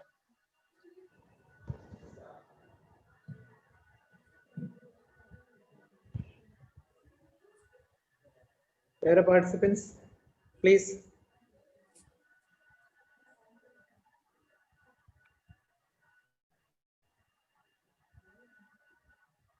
Mugul? Yes, sir. Maybe we can go to our next. Anybody? Doctor ഒരു ചോദ്യം ഞാൻ ചോദിക്കട്ടെ? ഹലോ, തീർച്ചയായും. നമ്മളിപ്പോ കേരളം നമ്മളൊരു മോഡൽ സ്റ്റേറ്റ് ആയിട്ടാണ് നമ്മൾ ആദ്യം തന്നെ നമ്മൾ കണ്ടിരുന്നത്. നമ്മൾ ആ രംഗത്തുള്ള നമ്മളെ പരിചയം, കാരണം നമുക്കറിയാം നമ്മുടെ ഈ നിപ്പ വന്നപ്പോഴുള്ള പരിചയവും മറ്റു കാര്യങ്ങൾ വെച്ച് നമ്മൾ ഏറ്റവും ഭംഗിയായിട്ട് പോയിട്ടുണ്ട്. പക്ഷെ അത് ഇപ്പോഴും ഈ ഒരു ലാസ്റ്റ് എൻഡിൽ ഇപ്പൊ ഈ ഒരു പാക്ക് എൻഡിൽ അതിനൊരു ലാപ്സ് വന്നിട്ടുള്ള സംശയമാണ്. അതെന്തുകൊണ്ട് ജനങ്ങളുടെ ഈ ഒരു ഉദാസീനമായിട്ടുള്ള ഒരു മനോഭാവമാണ് അതിന് ഒരു പ്രധാന കാരണം. അല്ലെങ്കിൽ ജനങ്ങളത് വളരെ നിസ്സാരമായിട്ട് കാണുന്നതുകൊണ്ടാണ്. നമ്മുടെ ഭാഗത്തുനിന്ന് നമ്മുടെ ഈ മെഡിക്കൽ രംഗത്ത് നിന്നുണ്ടായിട്ടുള്ള എന്തെങ്കിലും പോരായ്മകളുണ്ടല്ലോ? തീർച്ചയായിട്ടും ഒരു കാര്യം, റേറ്റ് കുറവുണ്ട്. തീർച്ചയായും മോർട്ടാലിറ്റി റേറ്റ് നമ്മൾ ആദ്യം മുതലേ കൺട്രോൾ ചെയ്യുന്നതുകൊണ്ടാണ് അത് കുറവ് വരുന്നത്. ഒരുപക്ഷെ മോർട്ടാലിറ്റി റേറ്റ് കൂടിക്കൂടാന്നൊന്നുമില്ല. നമ്മൾ മനസ്സിലാക്കേണ്ട കാര്യം, നമുക്ക് വളരെ അടുത്തൊരു വലിയ തെരഞ്ഞെടുപ്പുണ്ടായി. അതിനു മുമ്പ് ആഘോഷങ്ങളുമായിട്ട് ബന്ധപ്പെട്ട സംഭവങ്ങൾ, തെരഞ്ഞെടുപ്പാണ് ഏറ്റവും പ്രധാനപ്പെട്ട കാര്യം. ഇപ്പൊ നമ്മുടെ ലോക്ക്ഡൌൺ റെസ്ട്രിക്ഷൻസ് നമ്മൾ വളരെയധികം ഈസി ചെയ്തു. നമ്മുടെ കോണ്ടാക്ട് ട്രേസിങ് കുറച്ച് കുറഞ്ഞു. കാരണം കോണ്ടാക്ട് ട്രേസിങ് ചെയ്യാൻ പറ്റാത്തൊരു സാഹചര്യമായി മാറി. കാരണം കൂടുതൽ കേസുകൾ വരുമ്പോഴത്തേക്കും ആ സിസ്റ്റം അതിനനുസരിച്ച് ഉപയോഗിക്കാൻ പറ്റാത്തൊരു സാഹചര്യം. നമ്മുടെ റവന്യൂ പോലീസ് സിസ്റ്റം ഒക്കെ ആണ് കേരളത്തിലെ ആദ്യകാലങ്ങളിൽ ഇത് ചെയ്തുകൊണ്ടിരുന്നത്. പക്ഷെ തെരഞ്ഞെടുപ്പൊക്കെ ആയപ്പോഴത്തേക്ക് റവന്യൂക്കാരും പോലീസും അങ്ങനെയുള്ള ആൾക്കാർക്കെല്ലാം കോണ്ടാക്ട് ട്രേസിംഗിലേക്ക് വരാൻ പറ്റാത്തൊരു സാഹചര്യം വന്നൊരു സാഹചര്യം ഉണ്ടായി. അപ്പോൾ ഉറപ്പായിട്ടും ലോക്ക്ഡൌൺ റെസ്ട്രിക്ഷൻസും ഈ പറഞ്ഞ പോലുള്ള സോഷ്യൽ ഡിസ്റ്റൻസിങ് നോംസും ഒക്കെ കുറച്ച് ഈസി ചെയ്തത് കൊണ്ട് തന്നെയാണ് ഈ പറഞ്ഞിരിക്കുന്ന, അതിനൊരു കാരണം ഇപ്പൊ ഡിലേഡ് പീക്ക് എന്നൊക്കെ പറയുന്നുണ്ട്, അതൊന്നും അല്ല. ഉറപ്പായിട്ടും ആൾക്കാരുടെ ബിഹേവിയറിൽ വന്നിട്ടുള്ള ഒരു മാറ്റം കൊണ്ട് തന്നെയാണ് ഈ കേസിന്റെ സ്പൈക്ക് ഇപ്പോൾ ഉണ്ടായിരിക്കുന്നത്. അപ്പോൾ അത് തീർച്ചയായും നമ്മൾ വീണ്ടും ആദ്യകാലങ്ങളിൽ പ്രാക്ടീസ് ചെയ്തിരുന്ന രീതികളിലേക്ക് തന്നെ നമ്മൾ തിരിച്ചു പോകേണ്ടിയിരിക്കുന്നു. എങ്കിൽ മാത്രമേ നമുക്ക് ഇതിനെ തിരിച്ച് വീണ്ടും പഴയ രീതിയിലേക്ക് കൊണ്ടുവരാൻ പറ്റുള്ളൂ.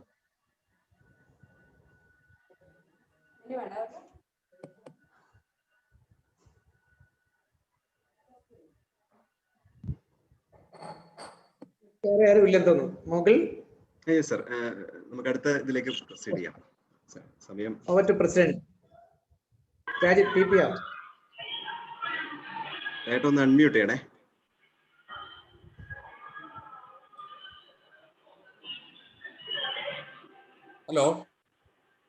Hello audible? കേൾക്കുന്നുണ്ട്.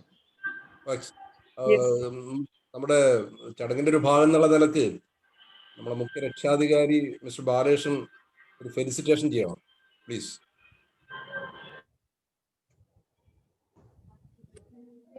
പ്രിയ അധ്യക്ഷൻ രാജൻജി, മുഗൾ, അതുപോലെ തന്നെ അനിൽ,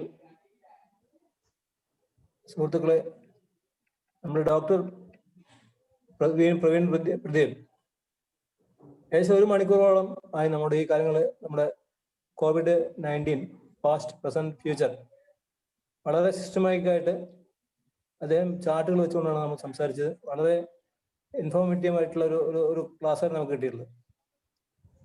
ശരിക്കും നമ്മുടെ ഈ ബാങ്കേഴ്സ് ക്ലബിന്റെ 2021 ആദ്യ പരിപാടി എന്ന നിലക്ക് ഏറ്റവും ഭംഗിയായിട്ടുള്ള ഒരു ക്ലാസ്സാണ് നമുക്ക് കിട്ടിയിരിക്കുന്നത്. അതിന് നമ്മൾ എത്രയും ഡോക്ടർ പ്രദീപനോട് കടപ്പെട്ടിരിക്കുകയാണ്. കാരണം അദ്ദേഹം വളരെ തിരക്കുള്ള എയിംസില് വളരെ തിരക്ക് പിടിച്ച, മാത്രമല്ല ഈ വൈദ്യരംഗത്ത് മാത്രമല്ല, അദ്ദേഹം നമ്മുടെ സാഹിത്യ രംഗത്തും തുടങ്ങി നിൽക്കുന്ന ഒരു വ്യക്തിത്വമാണ്. അതുപോലെ ഇദ്ദേഹത്തെ, ഈ വ്യക്തിയെ നമുക്ക് കിട്ടിയത് വളരെ നമ്മുടെയൊക്കെ ഒരു ഭാഗ്യമാണ്. അതുപോലെ അദ്ദേഹം ഈ മൊത്തത്തിൽ കോവിഡിന്റെ ചരിത്രങ്ങൾ, ഏകദേശം ഒരു 100 കൊല്ലം പഴക്കമുള്ള SARS വൈറസിനുള്ള ചരിത്രങ്ങൾ കൃത്യമായിട്ട് നമ്മളെ സ്ലൈഡ് വെച്ച് പഠിപ്പിച്ചിരിക്കുകയാണ്. മാത്രമല്ല നമുക്ക് നമ്മുടെ ചെറിയ സംശയങ്ങൾ പോലും കൃത്യമായിട്ടുള്ള ഉത്തരങ്ങളാണ് അദ്ദേഹം തന്നിരിക്കുന്നത്. ഈ കോവിഡ് ഇനിയും നമ്മോടൊപ്പം ഉണ്ടാവുന്നത് തന്നെയാണ് അദ്ദേഹം പറയുന്നത്. അത് നമ്മൾ കരുതിയിരിക്കണം. അപ്പൊ ഇത്തരം ഒരു വളരെ വിജ്ഞാനപ്രദമായിട്ടുള്ള ഒരു ക്ലാസ് നൽകിയ ഡോക്ടർ പ്രവീൺ പ്രദീപിന് എനിക്ക് എൻ്റെ ഭാഗത്തു നിന്ന് എല്ലാവിധ അഭിവാദ്യങ്ങളും അർപ്പിക്കുകയാണ്. കൂടാതെ ഞങ്ങളെ ബാങ്കേഴ്സ് ക്ലബിലെ എല്ലാ മെമ്പർമാരും ഈ താങ്കളോട് കടപ്പെട്ടിരിക്കുന്നു. ഞങ്ങളുടെ ഫസ്റ്റ് പരിപാടി എന്ന നിലക്ക് ഈ ഏറ്റവും ഗൗരവമായിട്ടുള്ള ഈ വിഷയം ഇത്ര ലളിതമായിട്ട് എല്ലാവർക്കും മനസ്സിലാകുന്ന വിധത്തിൽ താങ്കൾ ഞങ്ങൾക്ക് വിവരിച്ചു തന്നു. അത് ഞങ്ങൾ എന്നും താങ്കൾ കടപ്പെട്ടിരിക്കുന്നു. നന്ദി, നമസ്കാരം. Mr. K.K. Rajeevan, Treasurer, will propose vote of thanks. Hello. Rajeev. കേൾക്കുന്നുണ്ട് സർ. ഹലോ. Yes. കേൾക്കുന്നുണ്ട്. നമ്മള് 2020 അല്പം വേദി പഠിപ്പിക്കുന്ന ഒരു വർഷമായിട്ട് നമുക്ക് കഴിഞ്ഞു. 2020 ബാങ്ക് ജീവനക്കാരെ സംബന്ധിച്ചുള്ള കൂടുതൽ പേടി. കാരണം നമ്മള് ലോക്ക്ഡൌണുകളോ മറ്റൊന്നും നമ്മളെ ബാധിച്ചിട്ടില്ല. നമ്മളെല്ലാ ദിവസവും ഓഫീസുകൾ തുറന്നു പ്രവർത്തിച്ച് പൊതുജനങ്ങളായിട്ട് വളരെ സമ്പർക്കപ്പെട്ടു ഏറ്റവും ഭയത്തോടുകൂടെ ജോലി ചെയ്തൊരു വിഭാഗമാണ്. അതിൽ നിന്ന് വളരെ പ്രതീക്ഷയോടുകൂടി നമ്മൾ 2021 കടക്കുകയാണ്. പ്രതീക്ഷ ഒന്ന് മരുന്നിന്റെ, വാക്സിന്റെ കണ്ടെത്തൽ, രണ്ടാമത് രോഗത്തിന്റെ വ്യാപനം കുറഞ്ഞു വരുന്നത്, ഇതൊക്കെ തന്നെ നമ്മളെ വളരെയധികം പ്രതീക്ഷ നൽകുന്നതോടൊപ്പം തന്നെ ബാങ്കേഴ്സ് ക്ലബ്ബ് വടകരയുടെ 2021 ഒന്നാമത്തെ പരിപാടി തന്നെ ഏറ്റവും നന്നായിട്ട് കഴിഞ്ഞു എന്നുള്ളതാണ് ഏറ്റവും വലിയ പ്രതീക്ഷ. അതിൽ എനിക്ക് തോന്നുന്നു കോവിഡിന്റെ മറുവശത്തൊരു ഗുണപാഠം കൂടിയാണിത്. നമുക്ക് പലപ്പോഴും ഇത്തരത്തിലുള്ള ഡോക്ടർ പ്രവീൺ പ്രദീപിനെ പോലത്തെ മഹത് വ്യക്തികളെ നമുക്ക് പലപ്പോഴും ഓപ്പൺ ഫോറത്തിലേക്ക് കൊണ്ടുവരാനോ പരിപാടികളിൽ എത്തിക്കാനോ നമുക്ക് വിവരങ്ങൾ ശേഖരിച്ചെടുക്കാനോ പറ്റില്ല. ഇത് മറ്റൊരു തരത്തില് ഈ COVID-19 നമ്മുടെ സമൂഹത്തിനിടയിൽ ഉണ്ടാക്കിയ മറ്റൊരു എക്സസ് ആണ്. ഇത്തരം വ്യക്തികളെ നമുക്ക് ബന്ധപ്പെടാനോ അവരുടെ എടുക്കുന്ന ഒരുപാട് കാര്യങ്ങൾ പഠിച്ചെടുക്കാനൊക്കെ കഴിഞ്ഞു എന്നുള്ളതാണ് ഇത്തരം പ്രോഗ്രാമിന്റെ ഏറ്റവും വലിയ ഗുണകരമായിട്ട് മാറിയ ഒരു വശം. നമ്മുടെ അധ്യക്ഷനായിട്ടുള്ള CP രാജേട്ടൻ, നമ്മുടെ പാട്രൺ ബാലകൃഷ്ണേട്ടൻ, മോഡറേറ്ററുള്ള അനിൽ സാറ്, പിന്നെ നമ്മുടെ ഇന്നത്തെ മുഖ്യ അതിഥിയും നമുക്ക് എല്ലാ വിവരങ്ങളും വളരെ ശാസ്ത്രീയമായിട്ട് നമ്മൾ കുറെ TV കൂടെ പിന്നെ പത്രമാധ്യമങ്ങളിൽ കൂടെ കുറെ വാർത്തകൾ വായിക്കുന്നു, കുറെ കേൾക്കുന്നു, കുറെ കാര്യങ്ങൾ നമ്മൾ മനസ്സിലാക്കി എടുക്കുന്നു എന്നുള്ളതിനുപരിയായിട്ട് വളരെ അടിത്തറ കിട്ടുന്ന തരത്തിൽ വളരെ സയന്റിഫിക് ആയിട്ടുള്ള ഒരുപാട് ഇൻഫർമേഷൻസ് ഡോക്ടർ പ്രവീൺ പ്രദീപ് നമുക്ക് തന്നിട്ടുണ്ട്. ബാങ്കേഴ്സ് ക്ലബ് വടകരയുടെ പേരിൽ അദ്ദേഹത്തിന് ഞാൻ ആദ്യം തന്നെ നന്ദി രേഖപ്പെടുത്തുകയാണ്. ഒപ്പം ഈ പരിപാടിയിൽ പങ്കെടുത്ത നമ്മുടെ ബാങ്കേഴ്സ് ക്ലബിന്റെ മുഴുവൻ പ്രവർത്തകർക്കും, അതോടൊപ്പം തന്നെ നമ്മുടെ ലിങ്ക് കൈമാറിക്കൊണ്ട് വടകര ബാങ്കേഴ്സ് ക്ലബിന്റെ പ്രവർത്തനങ്ങൾ വീക്ഷിക്കുന്ന കുറേയേറെ ബാങ്ക് ജീവനക്കാരും കുടുംബങ്ങളുണ്ട്. അവരൊക്കെ തന്നെ ഉണ്ടാവുന്നതെന്ന് ഞാൻ മനസ്സിലാക്കുന്നത്. പാർട്ടിസിപ്പേഷൻസിന്റെ അതൊക്കെ പിന്നീട് എന്നാൽ പോലും എല്ലാവരെയും ബാങ്കേഴ്സും നന്ദി രേഖപ്പെടുത്തിക്കൊണ്ട് Okay, Mr. Rajiv. Meeting is adjourned. Thank you. Thank you, Praveen sir.